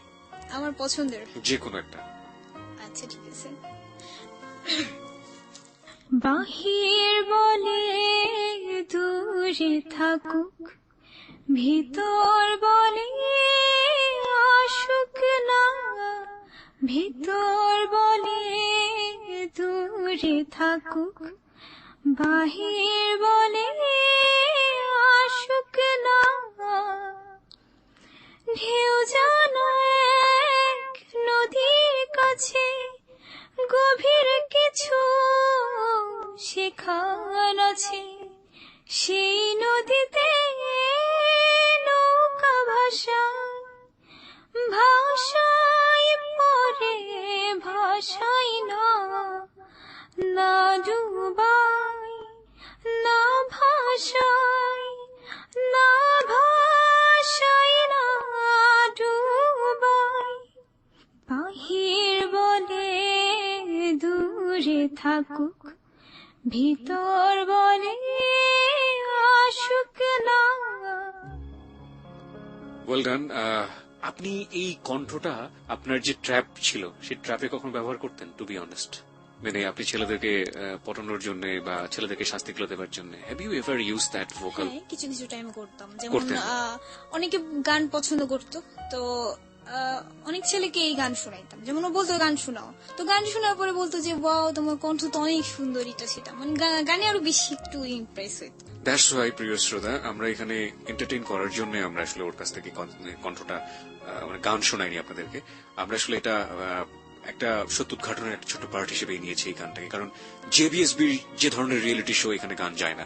ওকে, তারপর যেটা আপনি বলছিলেন যে তো সেখানে যে জব নেই, তো সেই জবে আমার ওই যেই ছেলের সাথে আমার কাজ করার কথা ছিল গানে অ্যালবামে, তো সেই ছেলের সাথে আমার কন্ট্রাক্টের কিছু একটা হয়, মানে যে তুমি যদি গান করতে হয় তো তোমার 5 বছরের কন্ট্রাক্টে তোমার আমার সাথে সাইন দিয়ে নিতে হবে যে তুমি আমাকে ছাড়া কারোর সাথে গান করতে পারবে না। তো এই জন্যই আমি ওকে বলি যে 5 বছর আমি আমার ক্যারিয়ার দাঁড়া করাবো, তারপর আমি তোমাকে বিয়ে করবো, কিন্তু ওর কাছে এতটা সময় ছিল না, 5 বছরের মতো টাইম ছিল না। তো এর জন্য বলতেছে যে না আমি 5 বছর ওয়েট করতে পারবো না, আমি কিছু বুঝি না, 5 বছর আমি কিছু বুঝি না, তোমার ক্যারিয়ার কিসের ক্যারিয়ার, আমি যতটুকু টাকা কাজ করি আমি আদায় করি তো সেটা তো তোমার হয়ে বেশি হবে। তো বলছে যে যাই হোক আমার নিজের পায়ে তো আমাকে দাঁড়াতে হবে, আমি এত বড় একটা সুযোগ পেয়েছি, আমার খুব স্বপ্ন ছোট থেকে আমি সিঙ্গার হব, একজন বড় সিঙ্গার হব, কিন্তু সেটা যদি এখন আমি চাও পূরণ না করতে পারি তাহলে কেমন লাভ হলো, আমার লাভের কোনো দরকার নেই, আমি আমার গান দরকার। তো তখন অনেক রাগারাগি করি, রাগারাগি করার পর তো একটা পর্যায়ে তার সাথে আমার বলা হয় যে আমার সাথে দেখা করো তিথি। তো বলছি কেন দেখা করবো, তো বলতেছে যে দেখা করো, তুমি আমাকে দেখবা, দেখার পর তোমার যদি আমাকে ভালো না লাগে তো তুমি আমাকে রিজেক্ট করে দিও, আর তুমি আমাকে দেখবা আর আমি তোমাকে কিছু কথা বলবো। তো বলছি কিছু খারাপ লাগতো যে আরে বেচারাটা কষ্ট পাইছে বা এটা সেটা, আমি খারাপ লাগতো, খুব খারাপ লাগতো, বা কথা না বলতে পারলেও খুব খারাপ লাগতো যে কথা বলতে পারতেছি না, কিন্তু বুঝতে পারতাম না যে কেন এরকম হইতেছে আমার সাথে, যে সে ছেলের প্রতি কেন মায়া কাজ করে বা কেন আমি যে ছেলেটার সাথে আপনার কন্টাক্ট হওয়ার কথা গানের, রাইট? না না তাহলে তুষারের সাথে, ওকে, হ্যাঁ। মানে তুষারের গানের কন্টাক্টটা তাহলে কার সাথে? গানের কন্ট্যাক্ট হয় আমার আরেকজনের সাথে, মানে যেখানে আমি জব করতাম সেখানেও আপনার এই প্রেমের ফাঁদ বা প্রেমের সম্পর্ক, রাইট? না না তাহলে তার সাথে ফ্রেন্ডশিপ ছিল আমার। এবং সেও আপনাকে বিয়ে করতে চাইতো? হ্যাঁ, সেও আমাকে বিয়ে করতে চায়নি, তাহলে মানে এরকম কন্ট্রাক্টর মানে বলতো যে বিয়ে করব না, বাট ভালো একটা রিলেশন থাকবে আমাদের মধ্যে। তো বলছি যে Okay. কেমন রিলেশন, তো বাজে কিছু রিলেশনের কথাই বলছি, তো আমি মানিনি, তো আমি টাকা দিয়ে আমি আমার অ্যালবামের কাজ করতে চাইছি, তো তখন টাকার কন্ট্রাক্টই হয়েছে। ওকে, হ্যাঁ, তুষারের প্রসঙ্গে তারপর তো তুষারের প্রসঙ্গে যাই, তো ওর জন্য আমার এমনি কেন জানি খুব মায়া লাগতো, বা কথা বলতে অন্য মানুষের সাথে কথা না বলে আমি ওর সাথে কথা বলতাম, সবাইকে বাদ দিয়ে ওর সাথে কথা বলতাম, বা কথা যদি না বলতে পারতাম তো অনেক খারাপ লাগতো যে আমি কথা বলতে পারতেছি না, বা এটা সেটা কেন লাগতো আমি জানি না, বুঝতাম না যে কেন আমি কি তাকে লাইক করি। মাঝে মাঝে আমি নিজেকে নিজে জিজ্ঞেস করতাম যে আমি কি তোকে লাভ করি বা লাইক করি, বা আমি কিভাবে লাইক করতে পারবো, সে তো আমার পছন্দের মতো ছেলে না, সে তো আমার মতন না, আমি যেমন একটা ছেলে চাই সে তেমন তো না, তো আমি তার সাথে কিভাবে লাইক করতে পারি, বা হয়তো বা তার কথা ভালো লাগে, যাকে এটা কোনো সমস্যা নেই, 2-1 দিন খারাপ লাগবে তারপর ঠিক হয়ে যাবে, এরকম চিন্তা করতাম। তো ওই 12 তারিখে দেখা করার কথা ছিল, দেখা করিনি, তো আমাদের দেখা হলো 13 তারিখ। তো সেদিন আমি বাসা থেকে বের হই, আমি কাজ শিখি তো সেখানের কথা বলে বের হই যে আমি কাজ শিখতে গেতেছি। তো আম্মু বলতেছে আচ্ছা ঠিক আছে যাও, সমস্যা নেই। তো বাসা থেকে যখন বের হচ্ছি তখন আম্মুও বলতেছে আব্বুও বলতেছে যে আজকে বের হইস না, কেন জানি ভাল লাগতেছে না, তুই বের হইস না, দরকার নেই। তো আমি সবসময় একটু অন্যরকম ভাবে বের হই, যেমন মাঝে মাঝে 3 পিস বা প্যান্ট গেঞ্জি এগুলো পরেই বের হলি, বা আমি চোখে একটু কাজল লাগাই। তো সেদিনও লাগাইছি, একই রকমেরই আমার গেট আপ ছিল, কিন্তু তবুও আমার বোন বলতেছি কি যদি এত সাজছস কেন, তো বলছে আমি কই সাজছি, আমি তো সবসময় এরকমই থাকি, আমি গেট আপই থাকি। তো বলতেছে না তুই সাজা গুজা কোর্স করে বের হইছিস, তুই যাইস না কোনো জায়গায়, তুই মনে কারোর সাথে দেখা করতে যাবি। তো বলতেছে না আমি কারোর সাথে দেখা করতে যাবো না, বইলা তারপরে বের হইছি। বের হওয়ার পর হাঁটতে হাঁটতে আমাদের বেড়িবাঁধের উপরে উঠলাম, সেখান থেকে রিক্সা নিলাম, রিক্সা নিয়ে খোলামোড়ার ঘাটে নামলাম। এটা কি আপনার কারোর সাথে দেখা করতে যাওয়া নাকি এমনি এমনি দেখা করতে যাওয়া। কার সাথে? তুষারের সাথে। ওকে, হ্যাঁ, তারপর তো তারপর সেখানে গেলাম, আমি যাওয়ার পরে ও নৌকা নিয়ে দাঁড়ায় আছে, আমি নৌকা চড়তে গেছিলাম, ঘুরবো যে আমরা নৌকাতে ঘুরবো, তো সেখানে নৌকা নিয়ে দাঁড়ায় আছে। তো সেদিনই ফার্স্ট আমি ওকে দেখি, 1 বছরের পরে তার সাথে প্রথম দেখা আমার। এর আগে আপনি ওকে ডিনাই করছেন ওর চেহারার জন্য, সেটা আপনি না দেখে ডিনাই করছেন? হ্যাঁ, না দেখি। কার কাছ থেকে শুনে? আমার ফ্রেন্ডের কাছ থেকে। এই শুনেই আপনি তাকে ডিনাই করে যাচ্ছেন কন্টিনিউ? হ্যাঁ। ওকে, তারপর তারপর তাকে আমি বাস্তবে দেখলাম, তো মানে দেখার পরও আমি আশ্চর্য হয়ে গেলাম যে না এ তো আমার পছন্দের না, একদমই না। মানে যেটা আপনার ফ্রেন্ড বলেছিল সেটাই ঠিক আছে? হ্যাঁ, সেটাই ঠিক আছে, মানে ও অতটা সুন্দর না। ওকে, তো তো আমাকে বলতেছে যে এই যে আমি, মানে মোবাইলটা দিয়ে আমাকে দেখাচ্ছে যে এই যে আমি। আপনাকে চিনলো কিভাবে? সে তো আমাকে চিনে, সে আমাকে আগেই দেখছে, দেখেই তো আমার নাম্বারটা ওকে, দিয়েছে। ওকে, তো সে আমাকে চেনার পরে তারপর আমি নৌকায় চললাম, তো অনেকক্ষণ কথা হচ্ছে যে তুমি আমাকে কেন বিয়ে করবা না, বা কেন কি এটা করো না, এটাই করো না, তুমি জানো আমি তোমার জন্য মরে যেতেও পারবো। তো আমি বলছি এগুলি ডায়লগ মারি, ছেলেরা মরতে পারে না। আপনি এতটা সাহসী ছিলেন যে নদীর নৌকার মধ্যে অচেনা একটা ছেলেকে উঠে আপনি এই ধরনের কথা বলছেন? হ্যাঁ, আমি তো কথা বলতাম তার সাথে। হ্যাঁ, বলতেন, কিন্তু তার সাথে আপনার আগে কখনো দেখা হয়নি, 1। 2 নম্বর হচ্ছে যে এমন একটা জায়গায় আপনি যাচ্ছেন বা এরকম একটা জায়গায় যাচ্ছেন যেখানে আপনি ছেলেটাকে বলেই ফেলছেন যে আমি তোমার সাথে রিলেশনশিপ রাখবো না, সেটা বলার জন্য আপনি তার কাছে গিয়ে ওটা বলছেন, হ্যাঁ হ্যাঁ, যে ছেলেটার সাথে আপনার আগে কখনো দেখা হয়নি। দেখা হয়নি। তো this is the hard reality, প্রিয় শ্রোতা। এই শোটার আমরা জানি না যে এরপরে আমরা কি ধরনের অভিজ্ঞতার মুখোমুখি হতে যাচ্ছি, এবং এই শোতে বেশ কিছু টার্ন আপ আছে, সেটা বাকি যে সময়টা আছে আমাদের হাতে সেই সময়ের মধ্যেই ঘটবে, কারণ এই শোতে আরো একজন অতিথির আগমন ঘটবে এবং সেটা যে কোনো মুহূর্তে। হ্যাঁ, তারপর সেখানে যাই। তো তখন নৌকায় বসাকালীন আমাদের কথা হচ্ছে, এরকম বিষয় অনেক কিছু বিষয় ডিসকাস হচ্ছে। তোমাকে বলতেছে আজকে আমি তোমাকে আমার বাসায় নিয়ে যাবো। তো আমি বলছি আমি তোমার বাসায় কেন যাবো? বলে আমি তোমার বাসায় নিয়ে আর আসতে দেবো না। আমি বলি কি আমার রাস্তা না দিলে কি হয়েছে? আমি দড়ি টড়ি ছিড়াইছি, তোমার বাপেরও সাধ্য নেই আমার আটকে রাখার। তো বলার পরে আমাদের নৌকা চলতেছে অনেক দূর নিয়ে যায়, একদম বছিলা ব্রিজের সামনে, এই চরের থেকে বছিলা ব্রিজের সামনে নিয়ে যায়। তো তখন আমি নৌকালাকে বলতেছি যে আমি জাস্ট আধা ঘন্টা টাইম নিয়ে বের হয়েছি, কারণ আমরা ওইখান থেকে এসে ব্যাক করে আবার আমরা যেখানে কাজ শিখি সেখানে আমার যেতে হবে। তো পরে নৌকালে বলতেছি যে আপনি নৌকা ঘুরান, আমার তো দেরি হয়ে যাচ্ছে। তখন প্রায় 5টা বেজে গেছে, আমি 4টা বাজে বের হয়েছি। তো নৌকা ঘুরাচ্ছে, আসতেছে নৌকার মাঝি দ্রুত, যাওয়ার সময় খুব দ্রুত চলে গেছে, আসার সময় তার একটু লেট হচ্ছে। তখন বলতেছে তো দেরি করতেছেন কেন, আপনি জলদি চালান। বা বলতেছে যে আম্মু পানির তো গতি অনেক বেশি, অনেক ঢেউ আসতেছে, তো আমার চালাতে খুব কষ্ট হচ্ছে। তো আমি বলছি যে না আপনি চালান, করেন, আপনি জোর লাগান, আপনি চালান, আপনি মাঝি, আপনারা পারেন না এত কিছু করতে। তো বলতেছে আচ্ছা ঠিক আছে আমি চেষ্টা চাইলে। তো আস্তে আস্তে নৌকাটা আমার নদীর একদম মাঝে আসছে। তখন মানে ওই খোলামোড়া ঘাটও খুব দূর, বোছেলা ব্রিজও খুব দূর, মাঝখানে আমি। মাঝখানে তো আমার পিছন দিক থেকে একটা নৌকা আসতো।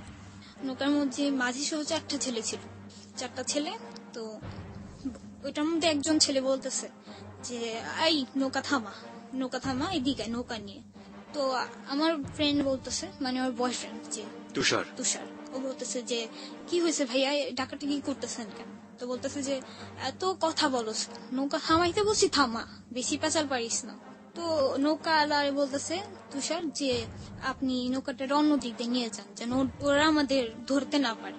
তো মাঝির কি করলো, আমার নৌকা সাইড না করে বরঞ্চ তাদের সামনে দিয়ে নিয়ে যাচ্ছে, তাদের দিক থেকে আমার নৌকাটা নিয়ে যাচ্ছে। তো তাদের মাঝে কি করলো, তাদের নৌকা একদম আমার নৌকার সাথে লাগাই ফেলে। তো এখানে একটা ছেলে তার পা দিয়ে আমার নৌকাটা আটকাইছে, আর বাকি যে 3জন ছিল তার মধ্যে থেকে 2জন আমার নৌকায় চড়ছে। পরে এসে নৌকাওয়ালা বলতেছে, ওই ছেলে 2টা আমার নৌকা উঠলো, উঠার পরে তারা বলতেছে যে কোথা থেকে আসছোস? আমি বলতেছি যে আমি আমার জায়গায় বললাম যে আমি হাজারীবাগ থেকে আসছি। পরে ওরে জিজ্ঞেস করতেছে তোর বাড়ি কোথায়? তো বললো যে ওর বাড়ি বংশাল। পরে বলতেছে যে এদিকে কি করতে আসছিস তোরা? তো বলতেছে আমরা ঘুরতে আসছি। তো বলতেছে যে ঘুরতে আসছোস, তোরা জানোস না এদিকে মার্ডার হয়েছে যে 2 দিন আগে? তো আমি বলছি যে না আমরা তো জানি না এইসব বিষয়। পরে বলতেছে ঘুরতে আসছোস কেন, এটা কি ঘুরার জায়গা? এটা ঘুরার জায়গা না, এদিকে নদী পাড়ের জায়গা। কেউ বলছে তোদের ঘুরার তো সাহস কিসের? তো কি করলো ছেলেটা, বলে কি নাম, নৌকার থেকে নাম। বলতেছে আমারে আর আমার ফ্রেন্ড তুষারে বলতেছে নৌকা থেকে নাম। তো বলতেছে নৌকা থেকে আমরা কেন নামবো? তো সেই মুহূর্তে আমার আরেক ফ্রেন্ড আমার ফোন দিতেছে যে দিদি কই আসুস তুই, বাসায় তো আয়, তোর মা তো আমার ফোন দিছে এটা সেটা বলার জন্য। তো তখন আমার ফোন বাজতেছে, এর মধ্যে ছেলেটা আমার মোবাইলটা নিয়ে নিছে, আমার মোবাইল, আমার পার্স, তার সাথে আমার ফ্রেন্ডের মানে আমার বয়ফ্রেন্ডের তুষারের মোবাইল, ওর পার্সও নিয়ে নিছে ছেলে 2টা। নেওয়ার পর এখন তুষার বলতেছে যে আপনি তো যা নেওয়ার তা তো নেওয়া হয়ে গেছে, তখন চলে যান। তো বলতেছে যে না আমাদের আর কিছু বাকি আছে নেওয়ার। তো কি করলো, ছেলে 3টা আমাকে ট্রেনার নৌকার থেকে নামালো, ওরেও নামিয়েছে, তুষারও নামিয়েছে। নামানোর পরে বলতেছে যে চল তোদের নিয়ে এখন আমাদের মেম্বারের কাছে যাবো, আর মেম্বারের কাছে যা তোদের বিয়ে দিয়ে দেবো। তো আমি বলছি বিয়ে দিয়ে দিবেন মানে, বিয়ে দিবেন কেন? ও তো আমার ফ্রেন্ড হয়, আমার তো বয়ফ্রেন্ড না যে আপনি আমার বিয়ে দিবেন। ও বলতেছে যে যা হার না আমার চৌরাস্তা হোক, আমাদের দেখার বিষয় না, তোদের নিয়ে এখন বিয়ে দিয়ে দিব। তো উপরে উঠাইতেছে, একটা চরের মতো ছিল সেই জায়গাটা, চারো পাশে নদী, মাঝখানে একটা চর, জাস্ট একটু জায়গা। কি নদী এটা? নদী বলতে যে মানে যে নদীতে আমি ঘুরতেছিলাম। নদীটার নাম জানেন আপনি? সেটা হচ্ছে বসলা ব্রিজেরও নদী, খোলামোড় আর ঘাটেরও নদী, মানে অনেকগুলো জায়গা মিলে একটা নদী। ওকে এরকম। তো অনেক বড় নদীটা, সেখানে মাঝখানে নেমেছিলাম। তো আর মানে জায়গা জায়গা আশেপাশে আর কোনো নৌকা ছিল না? না না, আশেপাশে মানে বলতে অনেক দূরে ছিল ঘাট। কখনকার সময়টা কখন এখানে? তখন 5:30 পৌনে 6টার মতো। সন্ধ্যা হয়ে আসছে এরকম একটা ভাব। সন্ধ্যা হয়ে আসতেছে। তো পরে সেখানে আমাকে উঠালো সে চরের উপরে। ওকে, আমি আরেকটু জানতে চাই যে এটা কত তারিখের ঘটনা, কোন সালের ঘটনা? 13 এপ্রিল 2013। 2013 সালের 13 এপ্রিলের ঘটনা, প্রিয় শ্রোতা, মাত্র 2 থেকে 2.5 মাস আগের ঘটনা। ওকে, এবং এই ঘটনাটি নিয়ে পত্রপত্রিকাতে অনেক লেখালেখি হয়েছে। কি লেখালেখি হয়েছে সেটা আমরা পরে যাচ্ছি আমরা ওর কাছে। তারপর সেখানে উঠলাম, আমাকে উঠালো, উঠে তাড়া করে রাখছে আমাকে আর আমার বয়ফ্রেন্ডকে পাশে, মানে আমার পাশে কোথায় রাখছে আমি দেখিনি, কিন্তু আমি ওর আওয়াজ শুনতেছি যে ওই চটের মতো জায়গাতে।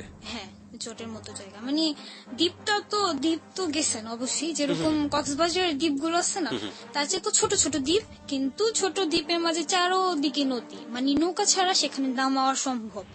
আর আমাকে যেখানে মানে দাঁড়া করানো হয়েছে, ওখানে কোনো বাড়িঘর ছিল না? কোনো বাড়িঘর নেই, শুধু বালুর একটা দ্বীপ, শুধু বালি আর বালি, ইটা পাথর আর বড় বড় গাছ অনেক, মানে কিসের মতো গাছগুলো আছে না, ঘাসের মতো গাছগুলো, যে ওগুলো অনেক বড় হয়ে আছে। আর মানে উঁচা নিচা ইটা এরকম, ঝোপঝাড় জঙ্গল, একটা পুরোই জঙ্গল। তো ওই জঙ্গলের মতো একটা জায়গা, আর মানে যদিও আমি চিৎকার করে আমার পুরো গলা ফেটে ফেলি, বাট আমার কেউ সাড়া দেওয়ার মতো নেই, এরকম একটা জায়গা। তো সেখানে নিয়ে গেছে, আর এই পাশে নদী, চারো পাশেই নদী, 3 পাশে নদী, এক পাশে যে নদী সেখানে হচ্ছিল যে মানুষ খেকো যে মাছগুলো আছে না, সেই মাছগুলো, পিরানহা। হ্যাঁ, সেই মানে যে ফেলে দিলে কোনো কাউকে, তো ওই মাছগুলো খেয়ে ফেলে। মাগুর বা বিদেশি মাগুর বা অন্য কোনো যে কোনো মাছ, যে কোনো একটা মাছ হবে, ওই মাছের জায়গা ছিল। তো সেখানে আমাকে দাঁড়া করে, তো আমাকে দাঁড়া করানোর পর সে ছেলে বলতেছে, আমার সামনে একটা ছেলে এসে দাঁড়াইছে, তার নাম হচ্ছে রুবেল। তো সেই রুবেলের সাথে আরেকজন ছেলে ছিল, তার নাম হচ্ছে কাজল। আমি বলি 3 জন ছিল, 3 জনের নামে বলি, কাজল, রুবেল, রাজীব, আর এই মাঝিটার নামে এখনো আমি জানি না। তো কাজল আর রুবেল আমার সামনে দাঁড়ানো, তো এখান দিয়ে এবার আমার বয়ফ্রেন্ড করে অনেক মারধর করতেছে। তো আমি আওয়াজ পাচ্ছি যে সে মারতেছে, যে আউ বলতেছে, চিৎকার করতেছে, সবই আমি আওয়াজ পাচ্ছি। আপনার সামনে থেকে নিয়ে গিয়েছে? হ্যাঁ, আমার সামনে থেকে নিয়ে গেছে। তো পরে বলতেছে, কাজল এসে আমাকে বললো যে আমার বড় ভাই, এটা রুবেলটা দেখালো যে এটা আমার বড় ভাই। আমি বলতেছে এখন আমি কি করবো, বড় ভাই এসে তো কি হয়েছে? তো বলতেছে যে আমার করে।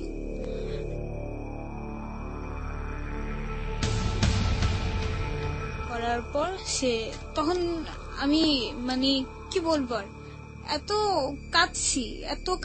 আর তুষার কোথায় ছিল সেই মুহূর্তে? তখন সে কোথায় ছিল আমি তখন জানি না যে সে কোথায় ছিল। তো তখন সে আমার সাথে এমন করলো, পরে আমি তখন শাউট করছিলেন না, তুষারের নাম ধরে ডাকছিলেন না?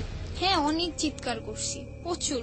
যখন আমি সেই জায়গাটা দাঁড়াইছিলাম, তখন আমি ভাবতেছি যে যদি এমন হইতো যে হঠাৎ করে একটা মানুষ আসতো, যে কিনা একজন ফেরেশতা, এসে আমাকে উঠাই নিয়ে চলে যেত, কেউ আমায় কিছু করতে যদি না পারতো, তাহলে হয়তো বা ভালো হইতো।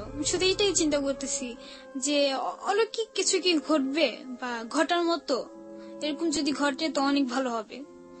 এরকম কিছুই ঘটে নাই। তখন তাদের কাছে অনেক চিৎকার করছি আর বলছি যে আমি আপনার ছোট বোনের সমান হব, আমাকে ছেড়ে দেন, আমাকে বাসায় যেতে দেন, আমাকে এরকম করেন না। আমার বয়স তো এত বেশি না, আমি অনেক ছোট একটা মেয়ে। তারা আমাকে বলে যে তুই বোনের নাম নিস না, আমার মার নামও নিস না।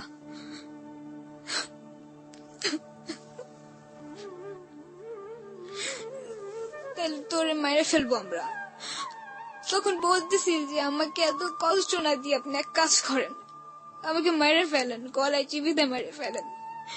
বলে যে না, তোরে তো মারলে এনজয় করা মজা পাবো না, জিন্দা মানুষের সাথে একটা মজা করার মাঝে আর একটা মরা মানুষের সাথে কোনো মজা নেই। তারা আমাকে বারবার চাকুর আঘাতের মতো আমাকে আঘাত করে, কিন্তু আমি চিৎকার করতেছি আর শুধু একজন নাকি কেউই আমার হেল্প করে না। একটা মানুষের মাঝে কোনো মানুষত্ব ছিল না।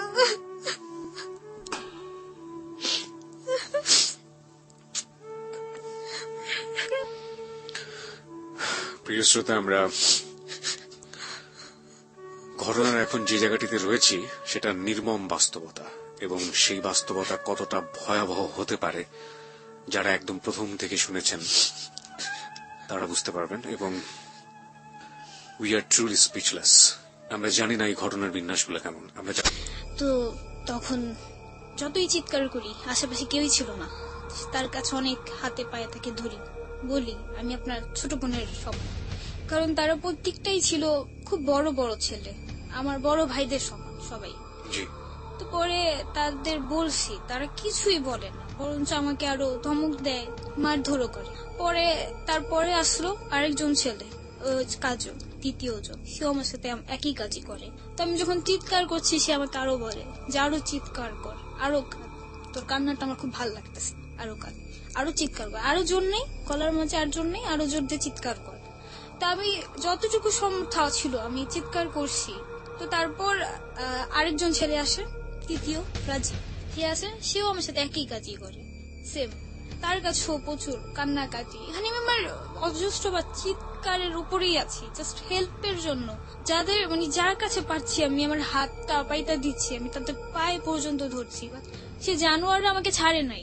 জানোয়ার যেমন একটা মরা মাংস পেলে যাবে টুকরা টুকরা করে খায়, ছিঁড়েছে, সেমন করে আমাকে খাইছে তারা। সেইখানে 3 জনের মধ্যে আমাকে কেউ একজন হয়তো আমার গলায় ধরে, ওইখানে একটা দেয়াল ছিল, শুধু একটা দেয়াল, সেই গলায় ধরে আমাকে দেয়ালের মধ্যে ফিক্কা মারে। আমার মাথায় প্রচন্ড ব্যথা পাই, যেটার জন্য আমার এখনো ট্রিটমেন্ট চলতেছে। আর আমাকে যখন নিচে ফেলে দেওয়া হয় ধাক্কা মেরে মাটিতে, তখন আমার মাটিটা ছিল যেই স্থানে আমাকে শোয়ানো হয়, সেই স্থানটা ছিল যেমনি উঁচা নিচা মাটি যে বলে না, থেবরু। হ্যাঁ, তো আমি অনেক ব্যথা পেয়েছি, আমার পিঠে অনেক প্রচন্ড ব্যথা ছিল। তারপর 3 জনের পর আরো 3 জন আসে। ওই 3 জন তো নৌকাতে ছিল না, ওরা ওখানে ছিল। হ্যাঁ, ওই 3 জন ওখানেই ছিল। তারপর আরো 3 জন ছেলে আসে নৌকাতে করে। ওকে। তো সেখানে একজন ছিল আশিক। তো আশিক এসে বলতেছে যে তুই কোথা থেকে কোন মেয়ে ধরে নিয়ে আসছো, কার বাড়ির মেয়ে ধরে নিয়ে আসছো, তারে দিয়ে দে, আমি তারে মতিবাতে তার বাসায় দিয়ে আসবো আমি ঠিক মতো। তো তখন যখন আমি তার কথাটা শুনলাম, আমার কাছে মনে হলো যে না, একটা মানুষ পাইছি কেউ আমাকে বাঁচাবে, কেউ আমাকে এই জাহান্নামটা যে আমি জ্বলতেছি যে দোজগে, সে যুদুক থেকে আমাকে উদ্ধার করবে। কিন্তু তা হয়নি।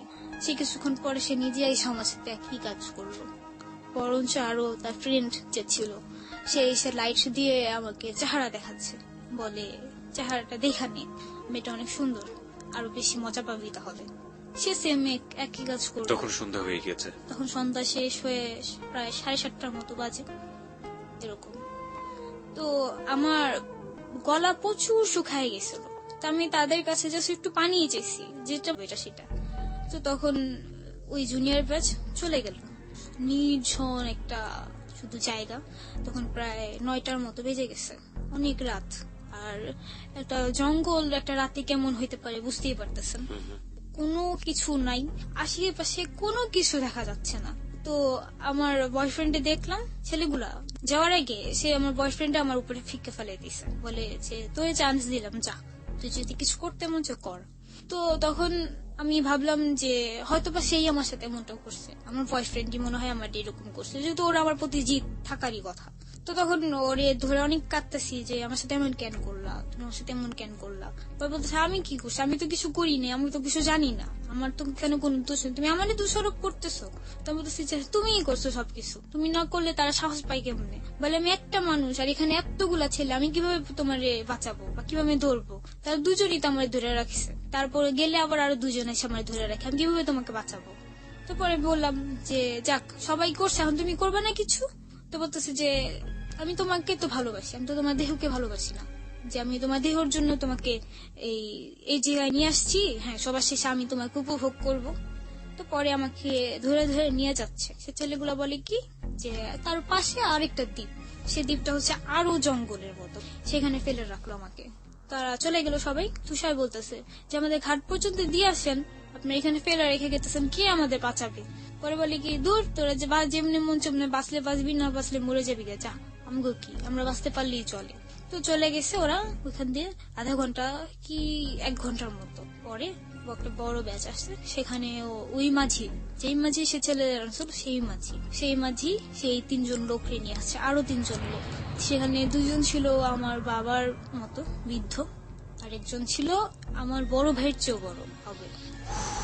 তো সেখানে যেই ফার্স্ট লোকটা সে আমাকে মেয়ে ডাকে, বলে তুমি আমার মেয়ের সমান, কিন্তু অথচ সে আমাকে যখন মেয়ে ডাকে তখন মনে হলো কি যে যাক উপর থেকে একটা ফেরেশতা নিচে নামছে, এবার আমি বাঁচবো, যেমনি হোক আমি বাঁচবো। সে আমায় কিছু করবে না। বাবা কি কখনো মেয়ের সাথে কিছু করতে পারে? কখনোই করতে পারে না। সে আমার মেয়ে ডাকছে, দ্যাটস মিন সে আমাকে বাঁচাবে। কিন্তু সেই বাবা যে নরপিশাচের মতো কিছু করতে পারে কোনোদিন আমি কল্পনা করতে পারিনি। সেই বাবাও আমার সাথে একই কাজ করে। আর যে আরেকজন লোক ছিল সে আমাকে বোন ডাকে, নিজের মার পেটের বোন, সেও আমার সাথে একই কাজ করে। আরেকজন লোক ছিল সেও একই কাজ করে। করার পর তারা আমাকে বলে তুমি বাঁচতে চাও? তো বলতেছি অবশ্যই বাঁচতে চাই। বলে বাঁচাবো, একটা শর্ত আছে। তো বলতেছি কি শর্ত? বলে যে আমরা যে তোমার সাথে কিছু করছি সেটা দুনিয়ার কাউরে বলতে পারবা না, ইভেন তোমার বয়ফ্রেন্ডকেও না। আমার বয়ফ্রেন্ডকে তখন ওরা আরেক জায়গায় নিয়ে আটকা রাখে। তো পরে বলতেছে যে তোমার বয়ফ্রেন্ডকেও না। তো আমি বলছি আচ্ছা ঠিক আছে আমি বলবো না, বাঁচার জন্য আমি মিথ্যে কথা বলতেছি, আমি বলবো না, কিছু বলবো না। পরে বলতেছে যে তোমার মার বুকের দুধের কসম খেয়ে বলো তুমি কিছু বলবা না। তো তখন কোনো জবাব ছিল না আমার কাছে, না আমি পারতেছি কসম খাইতে, না পারতেছি আমি কিছু করতে।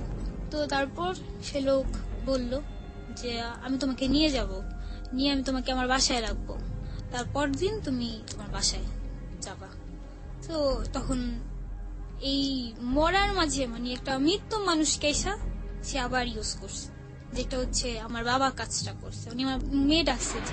আমি এখন মানে কোনো ছেলে যদি আমাকে বোন ডাকে বা কোনো লোক যদি আমাকে মা বলে ডাকে না, আমার খুব ঘৃণা লাগে সেই লোকদের প্রতি, যে তোরা পুরুষরা পারোস না, মেয়েদের সম্মান দিতে পারোস না, যে মা ডাকতে তোর মুখ দিয়ে ডাকতেছোস, সে মা ডাকের কোনো সম্মান নাই। আমার এত প্রচন্ড ঘৃণা লাগে যে কেউ যদি আমাকে মা ডাকে, কেউ যদি আমাকে ডাকে যে আপু, আমি তো তোর মার পেটের বোন না, তো তুই কেন ডাকো? তুই আমার সাথে একই কাজ করতে পারবি, কোনো ছেলেই ভালো না। মোট 9 জনের দ্বারা এই ঘটনা ঘটে। হ্যাঁ, 9 জনই আমার সাথে একই কাজ করে। কিভাবে ফিরলেন ওখান থেকে? কিন্তু আমার গুড লাক এটাই যে মানে আমি বেঁচে আছি, আর আমার ফুল সেন্স ছিল। আমি তাদের প্রত্যেকটার চেহারা এখনো যদি কল্পনা করি আমার চোখের সামনে ভাসে। এই যে নামগুলো আপনি বললেন, এই নামগুলো আপনি জানলেন কিভাবে? আমার মামলার পরে আমি এই নামগুলো সবকিছু জানতে পারি। ওকে, মামলার পরে আমরা আসবো। মামলার পরে আপনি কিভাবে ফিরলেন ওখান থেকে? হ্যাঁ, যেই লোক আমাকে মেয়ে ডাকে সে তার বাসা আমাকে নিয়ে যায়। নিয়ে যাওয়ার পরে তার ওয়াইফকে বলে যে এই ছেলে মেয়ে দুজন ভাইগে গেছে, মানে আমরা ভাইকা এসে পড়ছি, তো তাদের থেকে ডাকাতে ধরছিল, ডাকাতে ধরে সবকিছু নিয়ে গেছে। তো কালকে সকালে একটা ফ্যামিলি ডাকবো, ডেকে দিয়ে দেবো না, তো আজকে রাতটাও অন্তত তুমি রাখো। তো ওনার ওয়াইফটা অনেকই ভালো, অনেক আদর তাদর করলো। বাট এখানে আমার প্রচুর খারাপ অবস্থা, পেটের ব্যথা আর প্রচন্ড ব্লাইডিং হচ্ছে, আর পুরো মাথা ঘুরাচ্ছে, এরকম অবস্থার মধ্যে।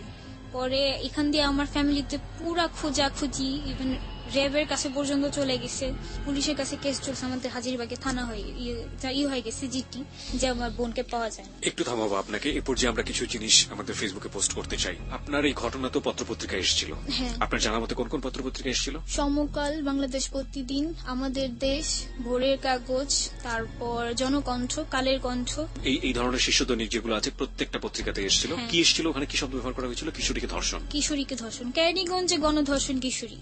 ওকে, প্রিয় শ্রোতা, আমরা কিছু পত্রিকার, হ্যাঁ, তারপর রাতের বেলা ওই লোকটা আমার বোনকে ফোন করলো, পরে বলতেছে আপনি কি তিথির বোন? পরে বলতেছে যে হ্যাঁ হ্যাঁ আমি তিথির বোন। তিথি কোথায়? পরে বললো যে আপনারা চিন্তা করেন না, তিথি ভালো আছে, ঠিক মতো আছে, ওর জাস্ট ডাকাতে ধরছিল।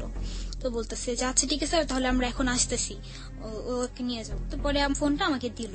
পরে আমি বললাম যে আপু আসা লাগবে না। আমি রিয়েলটা বলি নাই, কারণ হচ্ছে কি যে আমি যখন ওখান থেকে ব্যাক করি ওই নদীর থেকে, চর থেকে যখন আমাকে নিয়ে আসে, তখন এই সিনিয়রের থেকেও আরো সিনিয়র ব্যাচ আসছিল, যেখানে পুরা নদী নৌকাতে ভরে গেছিল, আর সেখানে এক একটা নদীতে 10-12 জন করে ছেলে ছিল, যারা একই কাজ আমার সাথে করার জন্য আসতেছিল নৌকাতে। হ্যাঁ, কিন্তু তারা মানে যে আমাকে আর পায়নি, আমি তখন আসা পড়তেছি। তো তখন আমাকে আনা হয়েছে একদম চেহারা, মানে আমাকে মাথা কাপড় দিয়ে পুরো ফেসটা ঢাকা, যে মানে মাঝখানে, সবার মাঝখানে আমাকে বসাইছে, যেন কেউ বুঝতে না পারে আমি মেয়ে। বা আমি একটা মেয়ে বসে আছি এর জন্য। তো তারা লাইট মারতেছে, এটা ওটা করতেছে যে কে যাচ্ছে দেখার জন্য, বাট দেখতেছে যে অনেকগুলো ছেলে, এর জন্য আর থামায়নি। তো তাদের প্ল্যানিংটা ছিল এটাই যে তারা যখন বড় মানে সিনিয়র ব্যাচ পাঠিয়েছে সে ছেলেগুলো, তো তাদের নিয়ে ছিল যে তারাও একই কাজ করবে, করার পর যদি আমি বেঁচে থাকি তারা আমাকে শেষ করে দেবে, কারণ আমি যদি বেঁচে থাকি আমি ওদের আমি প্রমাণ হয়ে দাঁড়াবো। তো এছাড়াও জুনিয়র ব্যাচও ডিসাইড দিয়েছিল আমাকে মেরে ফেলার। তো এক ফ্রেন্ড আরেক ফ্রেন্ডে বলতেছে যে মারতে হলে তো দুইজনকে মারতে হবে, একজন মারলে আরেকজনের সাক্ষী হয়ে থাকবে, আরেকজন মারলে আরেকজনের সাক্ষী হয়ে থাকবে। তো ওই যে ছেলে ছিল যে আশিক, ও খুব চালাক, বলে যে মেয়েটারে শেষ কর, ছেলেরে কোনোভাবে বুঝায় নেওয়া যাবে, যেমন মানে ওদের নিয়ে ছিল গুস্টুস দিয়ে কিছু করা যাবে, বাট মেয়ের তো সবকিছুর মাঝে প্রমাণ পাওয়া যাবে আমরা কিছু করছি, মেয়েরে শেষ করবে। পরে বলতেছে যে না, মেয়েরে শেষ করা যাবে না, আমাদের তো সিনিয়র ব্যাচ আসবে, সিনিয়র ব্যাচ গাইসা নিক, তারপরে তারা ডিসাইড করবে কি করা যায়। তো সিনিয়র ব্যাচ আসার আগে আমি এসে পড়তেছি, তো তারা ডিসাইড মানে তাদের হাতে ছুরি টুরি সবকিছু ছিল, তাদের লাইট জ্বালানো, তো আমি দেখতেছি সবকিছুই। তা আমি তো খুব ভয় আছি, আর সম্পূর্ণ তখন নৌকা নদীর ঘেরাও ছিল আমাকে ধরার জন্য। তো এই পর্যায়ে যদি কোনো মহিলা বা কোনো মেয়ে যদি ওই নৌকা দিয়ে আসে তো তাদেরও তারা আটকাবে, মনে করবে আমি সে মেয়ে। তো আমার বোন যদি আসে তো অবশ্যই আমার বোনের নৌকা তারা আটকাবে। তো এই জন্য আমি বলছি যে না আপু, তুমি আজকে এসো না, কালকে সকালে এসো। তো সকালে যখন আসে, সেদিন পহেলা বৈশাখ, আমি অনেক কিছু আশা করছিলাম যে পহেলা বৈশাখে আমি সাদা শাড়ি পরবো, লাল গহনা পরবো, ঘুরবো, এখানে যাবো ওখানে যাবো, কিন্তু আমার সেই স্বপ্নটা সেদিন 13 এপ্রিল পুরাই ভেঙে গেছে। বৈশাখীর যে ঝড়, সেই ঝড়টা সেদিন রাত্রে আমার উপর দিয়ে গেছে, যার কারণে বৈশাখীর দিন আর কোনো ঝড় আসে নাই। তো ওই লোকের বাসায় গেল, তো আমার বাবা তো বলতেছে যে দুনিয়াতে এখন এত ভালো মানুষ আছে যে একটা মেয়েরে পাইছে, সে লোক তার মেয়ে ডাইকা তাই নিছে, লোকটা না জানি কত ভালো। তো গেল, যাওয়ার পরে লোক তো খুব ভালো ব্যবহার, নাস্তা টাস্তা খাওয়াইলো, সবকিছু করলো। পর আমাকে বাসায় নিয়ে আসতেছে তখন শীতে দাঁড়িয়ে আমি আমার বোনকে বলতেছি যে আব্বু, আমার তো প্রবলেম হয়েছে, আমি একটু হসপিটালে নিয়ে আসবো, আমি হাঁটতে পারতেছি না, আমি কিছুই করতে পারতেছি না। ওই বলতেছে যে কি হয়েছে তোমার, বলো আমারে। তুমি বলতেছি যে হসপিটালে নিয়ে যান না, ফার্স্ট টাইম কিছু বলতে চাইনি। ওই বলতেছে যে হসপিটাল নিয়ে যাবো কেন, তোমার ব্যথা উঠছে পেটে? আমার পেটে আমার এমনি ব্যথা ছিল আবার গ্যাস্ট্রিকের। তো বলছে ব্যথা উঠছে, আমি বলি কি না, আমার রেপ হয়েছে। তখন ডাইরেক্ট আমি আমার বোনকে বলি, তোমার বোন তো পুরেই আচমকা খেয়ে ওখানে দাঁড়ায় যায়, প্রচুর চিৎকার করে কান্না করে, কান্না থামায় আমি বলি যে নিয়ে যান, আমি একটু জলদি নিয়ে যান। তো তখন ওখান থেকে বের হইতে হলো, আমাকে নৌকা পার হয়ে বের হতে হবে। তখন আমি এই কামরাঙ্গি চরের নবাব চর থেকে আমি কেরানীগঞ্জ এসে পড়ি, কেরানীগঞ্জ নারিকেল বাগ। তো সেখান থেকে আমার পারাপার করতে হলে অবভিয়াসলি আমার নৌকাতে চড়তে হবে। তো সেই রাতের পর থেকে আমি নৌকা খুব ভয় পাই। তখন আমি বলতেছি যে আমি নৌকাতে চড়বো না। পর আপু বলতেছে যে কেন চড়বা না, চলো, তোমায় তো নিতে হবে। তো আমাকে নিয়ে গেল ঢাকা মেডিকেল কলেজে হাসপাতাল। সেখানে নিয়ে যাওয়ার পর টিকিট কাটার সময় বলতেছে যে কি প্রবলেম মেয়ের, তো বলে যে রেপ কেস। তো বলতেছে আচ্ছা ঠিক আছে, এটা তো এখানে না, আউটে হবে না, এখানে ঢাকা মেডিকেল কলেজের ভিতরে একটা এই ধরনের আছে ওসিসি, যেখানে হচ্ছে যে এসিড ক্ষিপ্ত মেয়েদের বা হাজবেন্ড টর্চারিং করে বা এরকম সেক্সুয়াল অ্যাসাল্ট কিছু ঘটনা ওইখানে নেয়। তো সেখানে আমাকে সেন্ড করে দিল, সেখানে নিয়ে যেতে হবে। তো সেদিন এত খারাপ অবস্থা, অথচ এখান থেকে হেঁটে আমার 12 তলা যেতে হয়েছে, 12 তলা থেকে আবার 1 তলা আসতে হয়েছে, আবার 12 তলা যেতে হয়েছে। তারপরে যে আমাকে ভর্তি রাখার পরে যা যা চিকিৎসা করলো যেগুলো মেন সেগুলো, কিন্তু তারপরে আমাকে কোনো চিকিৎসাই করেনি। যেমন আমার সেদিন শ্বাসের প্রবলেম হয়েছে, বাট আমাকে অক্সিজেন দেওয়া হয়নি, ইভেন আমার ব্লাড সম্পূর্ণ চলে গেছে, ব্লাডও ভরা হয়নি, কোনো স্যালাইনও দেওয়া হয়নি ওসিসি থেকে। জাস্ট কি করলো, ঘটনাটা শুনলো, ঘটনাটা কোন এলাকার, কেরানীগঞ্জের। সেখান থেকে কিছু পুলিশ কেরানীগঞ্জে ফোন দিল, মামলা হয়ে গেল। তারপরে 14 তারিখে আমি ভর্তি, 16 তারিখে আমার 2 জন আসামি ধরা পড়লো। এটা হচ্ছে রুবেল আর কাজল, যার ছবি আমার মোবাইলে আছে। একটু যারা ধরা পড়লো এদেরকে নিয়ে পত্রপত্রিকার ছবি এসছে? হ্যাঁ, কোন পত্রিকায় ছবি এসছে এদেরকে নিয়ে? পত্রিকায় ছবি আসে নাই, বাট আমার যে অপরাধ বিচিত্রা, যেখানে আমার ফুল কাহিনীটা লেখা, সেখানে ছবি দেওয়া আছে আপনার এই ওদের ছবি সহ। হ্যাঁ হ্যাঁ। আচ্ছা, আরেকটা জিনিস একটু জানতে চাইবো যে আপনি যখন আপনার মামলাটা নিয়ে নিল, তার আগেই তো এটা পত্রিকায় পাবলিশ হয়েছে না তারপরে পাবলিশ হয়েছে? তারপরে এটা পাবলিশ হয়েছে, পরে। কারণ আমাকে যেখানে রাখা হয়েছে, যেমন হচ্ছে যে 1 কিলোমিটার দূরে একটা কেচি গেট, তারপর আরেকটা কেচি গেটের ভিতরে পড়ে, সেখানে মা বাবার সাথে কারো থাকতে হয় না, শুধু ভিকটিম থাকতে পারবে, এছাড়া কেউ না। ওকে, তারপর সেখান থেকে কোনো সাংবাদিক আসছে, অসংখ্য সাংবাদিক আসছে তিথিকে জাস্ট দেখার জন্য, তিথির কাহিনীটা শোনার জন্য, বাট ওনারা দিতে দেয়নি যে মেয়ের ফিউচারের কথা, এটা সেটা অনেক কিছু। বাট এই মিডিয়াতে না যাওয়াতেই আমার মামলার যা কাহিনী সেটা আমি বলতেছি, বললেই বুঝবেন। তো 2 জন আসামি গ্রেফতার হয়, তখন আমি হসপিটালে ভর্তি, অনেক অবস্থা খারাপ আমার, আমি ঠিক মতো হাঁটতেও পারি না। আর 15 দিন পর্যন্ত আমার কোনো সেন্স ছিল না, যেমন হচ্ছে যে আমি কথা বলতেছি মাঝখানে থেমে যাব, তারপর আমি কোন ছেলে দেখতেছি তো আমি পুরা চিৎকার শুরু করে দিচ্ছি, আমার বাঁচাও বাঁচাও, আমি এই ছেলে আমার এই করবে, মেরে ফেলবে, এখন আমার কি করবে। বা হঠাৎ করে যদি কেউ আমাকে এসে মানে আমার গায়ে হাত দিচ্ছে, তো আমি সম্পূর্ণভাবে আমি এরকম ভাবে বুঝাই যাই যে না, আমার সাথে কিছু করো না, আমি কিছু করিনি, আমার ছেড়ে দাও, এবার তো ছেড়ে দাও আমাকে। তো আমি যদি টিভিতে দেখতাম নৌকা বা পানি, তো আমি সম্পূর্ণভাবে হয়ে যেতাম। 15 দিন পর্যন্ত আমার এরকম অবস্থা, মানে আমার বাবা ভাই আমি কাউকে করতাম না, সবারই আমি মনে করতাম এরকম যে তারাও মনে আমার সাথে এমনই কিছু করবে। তো এরকম ছিল যে আমার কিছু মনে ছিল, কিছু মনে ছিল না। ওই সেন্সটা যেদিন গায়েব হওয়ার কথা সেদিন হয়নি, বাট তারপরে ছিল না সেন্সটা, যে মানে অনেক কিছু মনে নেই, মামলার অনেক কিছু মনে আছে, যেমন আসামির অনেকের চেহারা ভুলে গেছিলাম, তারপর আবার মনে পড়ছে, হঠাৎ মনে পড়ে, হঠাৎ ভুলে যাই, এরকম। তো 7-8 দিনের মতো আমাকে ঢাকা মেডিকেল কলেজে রাখে, ওখানে ভর্তি রাখার পরে আমাকে ডিএনএ টেস্টের পরে আলট্রাসোনোগ্রাম, যেখানে মানে প্রমাণ যত কিছুর জন্য সবকিছুর প্রমাণিত হওয়ার পরে আমাকে রিলিজ দেয়, তাও পুলিশের হাতে হস্তনত করে তারপর রিলিজ দেওয়া হয় সেখান থেকে। যেমন আমার যে আয়ু, সে আমাকে যে নিয়ে আসার পরে সেখান থেকে আমি বাসায় আসি, বাসায় আসার পরে আমার অবস্থা আরো বেশি খারাপ হয়ে যায়, অনেক অসুস্থ, প্রচুর, বিছানা থেকে উঠতে পারি না আমি। তার মধ্যে আমাকে ম্যাজিস্ট্রেটের কাছে যাইতে হয়েছে এই বয়ান দেওয়ার জন্য, যে আমার মুখের কাহিনী ঘটনা। সেখানে যাই, সেখানে ঘটনা দেই। তো 2 জন যে গ্রেফতার হয়, সে 2 জনের মধ্যে গ্রেফতার তখন থাকে, ওরা থানায় থাকে, এখনো চালান করা হয়নি। তো তখন আমার আয়ু বলতেছে যে তুমি তোমার বয়ফ্রেন্ডকে গ্রেফতার করে দাও। তখন বললো যে তুমি তোমার বয়ফ্রেন্ডকে গ্রেফতার করে দাও। তো আমি বলতেছি কেন, বলে কি সবকিছু কর্ম তোমার বয়ফ্রেন্ড করছে। তো আমি বলতেছি আমার বয়ফ্রেন্ড করছে মানে কি বলতেছেন আপনি এসব। হ্যাঁ, তো আমার আয়ু যে বলতেছে যে তোমাকে বিক্রি করে ফেলছে, তুমি ওকে ধরে দাও। তো তখনও তো আমি তাকে পছন্দ করি না, তো ওরকম কিছুই আমার মাঝে কাজ করে নাই। তো তাই আমি বললাম, আমি হসপিটাল থাকাকালীন সে আমাকে 24 ঘন্টা আমার বোনের মোবাইলে ফোন দিয়ে আমার খোঁজ খবর সবকিছু নিত। ইভেন সেখানে থাকা অবস্থায় সে আমাকে বলছে যে তুমি কোনো চিন্তা করো না, তোমার সবকিছু হয়েছে তো কি হয়েছে, আমি তোমাকে মেনে নেব, কোনো নেই, চিন্তা নেই তোমার। তো যাই হোক, শুনলাম, পরে তাকে আমি ডাকাইলাম বাসায় যে তুমি আমাকে দেখতে আসবে না, আমি তো হসপিটাল থেকে রিলিজ পাইছি। তো সে আমাকে দেখতে আসে, তো আমার পুলিশে ফোন দেওয়া হয় ওকে গ্রেফতার করার জন্য। তখন প্রায় 20-25 জনের মতো পুলিশ আসে, আসার পরে তারে আমার সামনে গ্রেফতার করে। তো সে আমাকে আমার রুমে বসাকালীন সে আমাকে বলতেছে যে তুমি আমাকে কেন ডেকে নিয়ে আসছো, আমি তা জানি।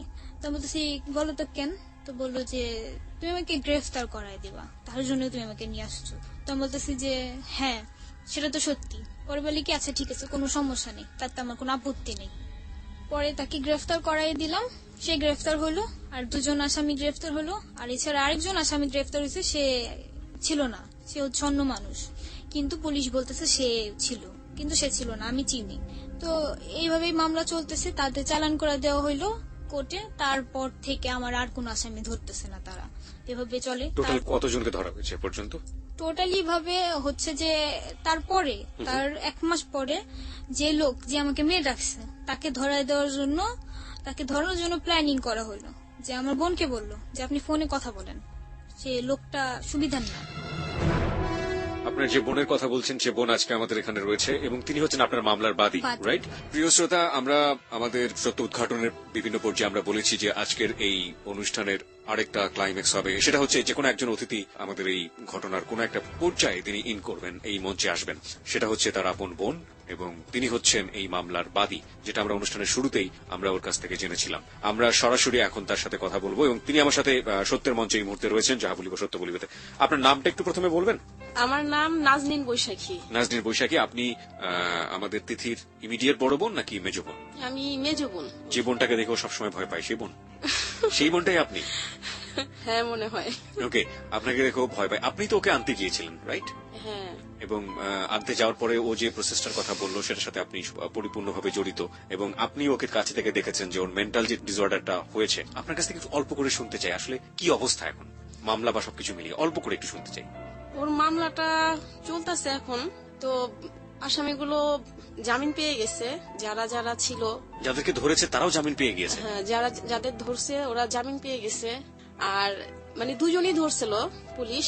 তারপর জুয়েল নামের একজন আসামি আছে, মানে ওদের সিনিয়র আসামি। জি। তো ওর যাইও আছে ওসি শাহজামান, উনি আমাকে বলছিল যে জুয়েলকে ধরায় দেওয়ার জন্য রং নাম্বারে কথা বলে।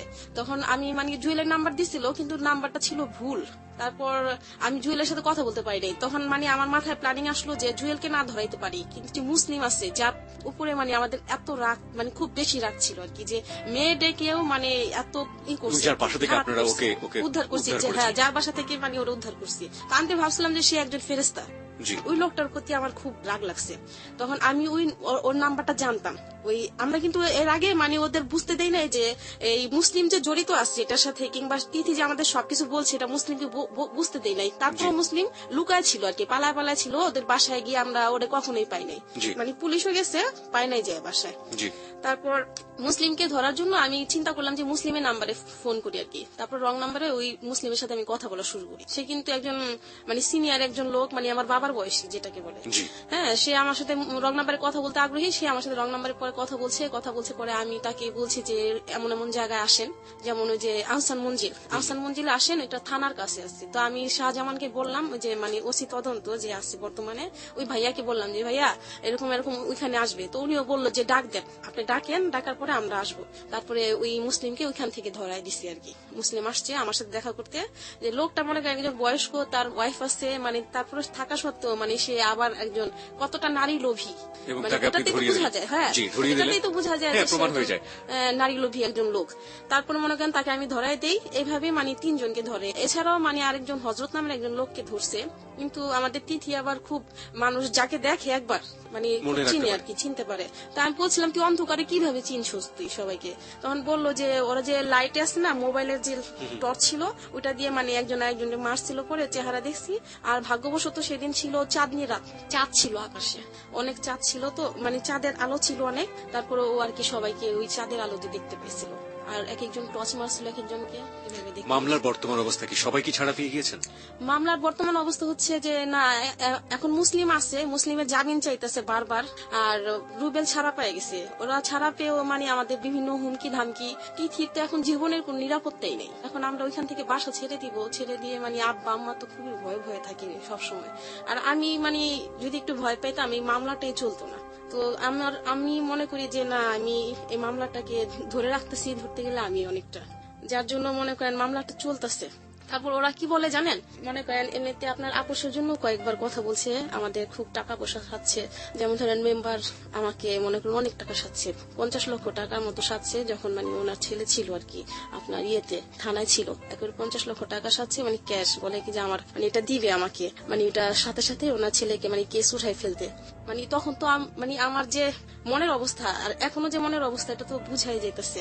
কারণ আমার ছোট বোনের যে মনে করেন টাকা পয়সাটা, আসলে আমরা কিন্তু আর্থিক অবস্থা আমাদের খুব একটা সচ্ছল না, কিন্তু তারপরও আমাদের ওইটা চাই না। আমরা চাই এটার একটা ন্যায্য বিচার হোক, একটা ভালো বিচার, চরম বিচার হোক। এটা তুষারের কি হয়েছে? তুষার এখন জেলে আছে, ও বর্তমান জেলে আছে। আর আমার মনে হয় যে তুষার ছেলেটা দোষী না, মানে যতটুকু বুঝছি আর কি, ফার্স্ট টু লাস্ট বুঝা গেল যে ছেলেটা খুব একটা দোষী না আর কি। তারপরে বাকিটা জানি না, এটা আপনার ব্যক্তিগত অভিমত, কিন্তু বিচারের ভারটা তো অবশ্যই যারা বিচারক বিভাগ যারা রয়েছেন তারা বিচার করবেন। আর আশেপাশের মানুষও অনেক হুমকি ধামকি দিতেছে। আমরা তো মনে করেন এখানে ভাড়া থাকি, ভাড়াটিয়া, তবে অনেকদিন ধরে থাকি। তিথি ওখানে হাজারিবাগে জন্ম। তো অনেকে বলে যে রানা প্লাজা আছে না, যেটা ধ্বংস হইলো আর কি, যে তো ওরা বলে আমাকে বুঝায় যে এই রানা প্লাজা ধ্বংস হয়েছে, এত মানুষ মারা গেছে, এত মানুষ হয়েছে আর কি। তো রানাকে ফাঁসি দিলে কি সব ফিরে আসবে, এই কথাটা বলে আমাকে। তো তোমার বোনকে যারা ক্ষতি করছে ওদের ফাঁসি দিলে কি তোমার বোন আবার আগের মতো হয়ে যাবে, এগুলো বলে। হ্যাঁ, এগুলো বলে। এখন মানে আপনাদের মানে কি বিবেক বলেন, এটা কি কথাটা ঠিক যে রানাকে ফাঁসি দিলে কি সব ফিরে আসবে? এই জন্য কি রানার কোন শাস্তি হবে না? আমরা এটাকে এসএমএস বলে দিতে চাই। লোকজন যারা এটা বলছেন যে যারা অপরাধ করেছে তাদের যদি ফাঁসি হয় তাহলে যে ক্ষতিটা হয়েছে সেটা কি ঠিক হয়ে যাবে, এটাকে কোনো মানুষ কি সমর্থন করতে পারে? আপনার কি মনে হয় প্রিয় শ্রোতা, আপনার কি মনে হয় এটাকে সমর্থন করা উচিত? এটা কি অন্যায়? জীবনে ভুল শুদ্ধ সবকিছুই থাকবে, কিন্তু যে অপরাধটি এই মেয়েটির প্রতি হয়েছে, যে জঘন্য নির্মম বর্বরচিত অপরাধ, সেই অপরাধের যারা অপরাধী তাদেরকে শাস্তি না দেওয়ার কথা যারা বলে তাদেরকে কি কোনোভাবে সমর্থন করা যায়? এই ঘটনার সুন্যায্য, এই ঘটনার একেবারে পুঙ্খানুপুঙ্খ অপরাধী যারা, তাদের একেবারে চাক্ষুষ বিচার হওয়া উচিত। যারা মনে করেন যে এই ঘটনার সুষ্ঠু বিচার হওয়া উচিত এবং সুষ্ঠু বিচারের জন্য তারা অপেক্ষায় থাকবেন। যদিও আমরা দেখেছি যে এই মেয়েটির প্রথম জীবনে অনেক বড় ফল্ট রয়েছে, ও সেটা স্বীকার করেছে যে, এবং সেটা অনেক বড় ধরনের গর্হিত অপরাধ, কিন্তু ওর জীবনের শেষ পর্যায়ে এসে সেটা যেভাবেই হোক না কেন যেটা হয়েছে সেটার একটি সুষ্ঠু বিচার অবশ্যই হওয়া উচিত। এবং সেটার জন্য যে ভদ্রমহিলাটি, তার বড় বোন যে লড়ে যাচ্ছেন, সেটার পেছনে আপনার একেবারে যুক্তিযুক্ত সমর্থন রয়েছে এবং আমরা বিচার বিভাগের প্রতি একেবারে উন্মুখ হয়ে রয়েছি যে সঠিক বিচারটি আমরা শেষ পর্যন্ত পাবো। যারা এটাকে সমর্থন করেন তারা লিখেন ইয়েস, YES, ইয়েস, এবং যারা এর বিরুদ্ধে কোনো কিছু বলতে চান তারা লিখবেন নো, NO, নো, লিখে পাঠিয়ে দেবেন 8920 নম্বরে। আমরা আপনাদের রেজাল্টের অপেক্ষায় আছি। আমরা দেখতে চাই যে আজকে যে ঘটনাটি এখানে প্রচার করা হলো সেই ঘটনাটি আপনাদের মনে কতটুকু এবং কিভাবে ইম্প্যাক্ট ফেলেছে আমরা দেখতে চাই। এবং আপনি যদি মনে করেন যে বিচার সঠিকভাবে পাওয়া উচিত এবং বিচারের প্রত্যাশা আপনি আছেন, তাহলে আপনি লিখবেন ইয়েস, YES, এবং আমরা ডেটাটা বলতে চাই যে কত শতাংশ মানুষ এখানে ইয়েস বলেছেন। প্রিয় শ্রোতা, যাই লিখুন না কেন লিখে পাঠিয়ে দেবেন 8920 নম্বরে। একটু পরে আমরা এসএমএস পোলের রেজাল্ট জানিয়ে দেবো। আপনি ইয়েস অথবা নো লিখে পাঠিয়ে দেবেন 8920 নম্বরে। হ্যাঁ, যেটা বলছিলেন আপনি। আমার বোনকে যখন আমরা উদ্ধার করি তখন আমার ছোট বোন মানে একদম স্তব্ধ, মানে একদম যখন হাসপাতালে ছিল একদম স্তব্ধ। আমি কিন্তু দেখছি যে অন্য কারণে ও খুব কান্নাকাটি করে, কিন্তু এই ব্যাপারের পরে কিন্তু একদম পাথরের মতো হয়ে গেছে। ওর চোখে আমি পানি দেখি নাই। তখন আমি কিন্তু অনেক কান্না করছি, আমার মানে চোখে অনেক পানি আসছিল। আর আমি কান্না করে আমি বলছিলাম আমার ছোট বোনকে, কিরে তিথি, তোর চোখে কোনো পানি নাই? তোর চোখে কোনো পানি নাই কেন? তুই কথা বলিস না কেন? একদম স্তব্ধ হয়ে গেছিল। তখন ও আমার কান্না করে বলে নাই, আমাকে এমনিতে স্তব্ধ ভাবেই বলছিল যে দেখ আপু, কাল রাতে এত চিৎকার করছি যে আমার কণ্ঠে কোনো স্বর নাই, এত কান্না করছি যে আমার চোখে আর পানি নাই। আমি বলি যে আমাদের সমাজে, আমাদের বাংলাদেশে কি কোনো বিবেকবান মানুষ নাই?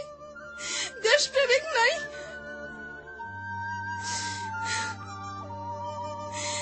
আমি পরে ক্লান্ত হয়ে গেছি মামলা লড়তে লড়তে। Please help me.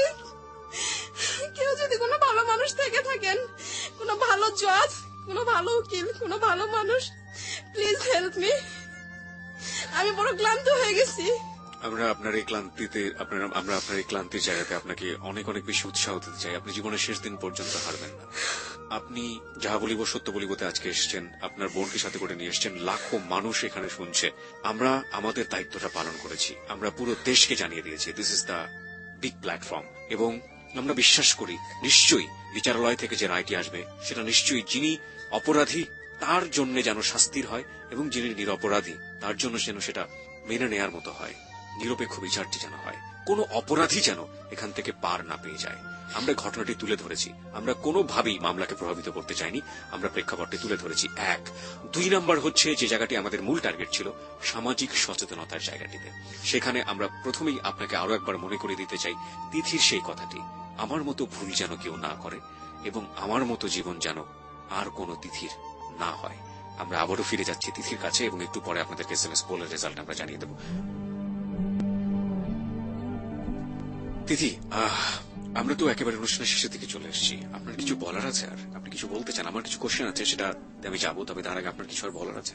হ্যাঁ, আমার এটাই বলার আছে যে ভালোবাসার কষ্টটা কিছুই না। যখন মানুষের কাছে খুব বড় একটা কষ্ট এসে দাঁড়ায় তখন কিছুই মনে হয় না। আমিও একদিন কাঁদছি প্রচুর। আমার কাছে মনে হয়েছে যে আমার ভালোবাসা মানুষটা আমার থেকে দূরে চলে গেছে, আমি মনে হয় আমার জীবনটা শেষ এখানে। কিন্তু সেদিনের রাতের পর থেকে আমার কাছে এসব কষ্ট কিচ্ছু না। আমি এটাই বলতে চাই শ্রোতাদের যে এরকম ভুল কোনো মেয়ে যেন না করে। ভালোবাসছি তাকে পেতে হবে সেটা না, ভালোবাসার মাঝে জয় থাকতে হবে সেটা না। আমার মতো ভুল যেন না করে কেউ। আর এটাই বলতে চাই যে আপনারা আমাকে একটু সাপোর্ট করেন। যদি আপনারা আমাকে সাপোর্ট করেন হয়তোবা আমি আমার অপরাধীদের শাস্তি দিতে পারবো, কারণ আমি আমার নিজের অপরাধের শাস্তি পাইছি। হয়তোবা আমার কাছে আমার ভুলটা লাগতেছে অনেক বড়, কিন্তু এরকম ভুল অনেক মেয়েই করে, কিন্তু তাদের জীবনে তো ঘটে না, আমার জীবনে কেন ঘটলো? এত বড় মাসুল আমাকে কেন দিতে হইলো যে সারাটা জীবন এমন একটা ঘা যেটাকে আমি কোনোদিন ভুলতে পারবো না। মিনিটে মিনিটে আমার মনে পড়বে যে আমার লাইফে কিছু একটা ঘটে গেছে যে আমি কখনো কল্পনাও করতে পারিনি। আমার সবকিছু এখন শেষ। আমি এটাই বলতে চাই, আপনারা যদি আমাকে একটু সাহায্য করেন, আপনারা যদি আমার দিকে এগিয়ে আসেন, হয়তো আমার কেসটা লড়তে আমার অনেক উন্নত হবে, বা তাদের আমি সাজা দিতে আমি পাবো। তারা সবাই ছাড়া পেয়ে যাচ্ছে, আমি কিচ্ছু করতে পারতেছি না। আমি কার কাছে যাব? যেখানে যাই কেউ আমাকে হেল্প করে না, কেউ চিৎকার করে বলতেছে না যে হ্যাঁ তিথি যে অপরাধ হয়েছে তার সাথে সেটা শাস্তি দাও, কিন্তু কেউই বলতেছে না। সবাই বলে যে তিথির দোষ, আমার দোষ। আমি স্বীকার করি আমার দোষ কিছু ছিল, তার জন্য কি আমার এত বড় একটা শাস্তি ভোগ করতে হবে? প্রশ্নটা আমাদেরও থেকে যাবে যে তার জন্য কি তিথির এই শাস্তি হওয়া উচিত, কিংবা তিথিকে যারা শাস্তি দিল সেটা যদি তিথি নিজের কাছ থেকে মেনেই নেয় যে আমার নিয়তিতে এটা ছিল কারণ আমি অপরাধ করেছি, তাহলে কি অপরাধীকে একটা সার্টিফিকেট দিয়ে দেওয়া হয় না যে তোমরা যেটা করেছো সেটা একটা বিচারের প্রক্রিয়া ছিল, নিয়তির কাছে তোমরা বাধা ছিল এবং সেই নিয়তির বাধা অনুযায়ী তোমরা তাকে শাস্তিটা দিয়েছো। গর্হিত অন্যায় সবসময় অন্যায়, যে অ্যাঙ্গেল থেকেই হোক না কেন। তিথি যদি তার নিজের জীবনের কাছে বুঝটা দিয়ে দেয় যে আমি যে অপরাধগুলো করেছি সেই অপরাধের শাস্তি আমি পেয়েছি, কিন্তু যারা তিথির ক্ষেত্রে অপরাধগুলো করলো তাদের ক্ষেত্রে বুঝটা কি হবে, সেই জায়গাটায় আমরা আমাদের জায়গাতে আমরা আবারও বলছি, আমরা বিচার বিভাগের প্রতি সম্মান এবং শ্রদ্ধা রেখে অপেক্ষা করতে চাই। আমরা দেখতে চাই শেষ পর্যন্ত মামলাটির রায় কি হয়। অপরাধী ছাড়া পেয়ে যাচ্ছেন, অপরাধী আছেন, এটা বিচারের একটা প্রক্রিয়া, আমরা এটাও বিশ্বাস করি। কিন্তু আমরা বিশ্বাস রাখতে চাই যে আমরা শেষ পর্যন্ত এই মামলায় অপরাধী যিনি তার শাস্তি হয় কিনা। আমরা প্রিয় শ্রোতা, যে প্রশ্নগুলো আমি আজকে তিথিকে করতে চেয়েছিলাম সেই প্রশ্নগুলোর উত্তর আমি পেয়ে গিয়েছি। তারপরও আমি তিথিকে একটা ছোট্ট প্রশ্ন করতে চাই, সেটা হচ্ছে তিথি, আপনার মতো যারা আছে, যে মেয়েরা আছে, তাদের উদ্দেশ্যে আপনি খুব ছোট করে কি বলতে চান? তাদের শুধু আমি এটাই বলতে চাই যে ফ্যামিলির কাছে কিছু লুকায়ও না, আর যদিও কাউকে লাভ করো তার সাথে তাকে দেওয়ার চেষ্টা করো, অন্য কাউকে না। তাহলে হয়তোবা আজকে যেই কষ্ট আমি পাচ্ছি সেটা তোমাদেরও পাইতে হবে। আর আমি চাই না যে আমার মতো তৃতীয় একটা তিথি জন্ম হোক। আর যদিও হয়, অপরাধকে তুমি পিছে ফেলো না, তার সামনে যে তার সাথে যুদ্ধ করার চেষ্টা করো, তাহলে দেখবা কিছু একটা তো হবে। আমরা এই তিথিকে স্যালুট করতে চাই যে তিথি স্বীকার করেছে জীবনের ভুলগুলো। আমরা এই তিথিকে স্যালুট করতে চাই যে তিথি তার জীবনে যে দুর্ঘটনা যারা ঘটিয়েছে তাদের জন্য নারী হিসেবে বাংলাদেশের সমাজে থেমে যায়নি, এবং সে নিজের নাম প্রকাশ করে, সত্য প্রকাশ করে সে লড়াই করছে। তার যতটুকু শক্তি আছে ততটুকু দিয়ে সে লড়াই করছে। এই তিথিকে আমাদের যাহা বলিব সত্য বলিব থেকে স্যালুট। প্রিয় শ্রোতা, তিথির অপ্রিয় সত্য এবং তিথির যে সংগ্রাম, সেই সত্য উদ্ঘাটনের পর্বটি এখানে শেষ হচ্ছে, কিন্তু যাহা বলিব সত্য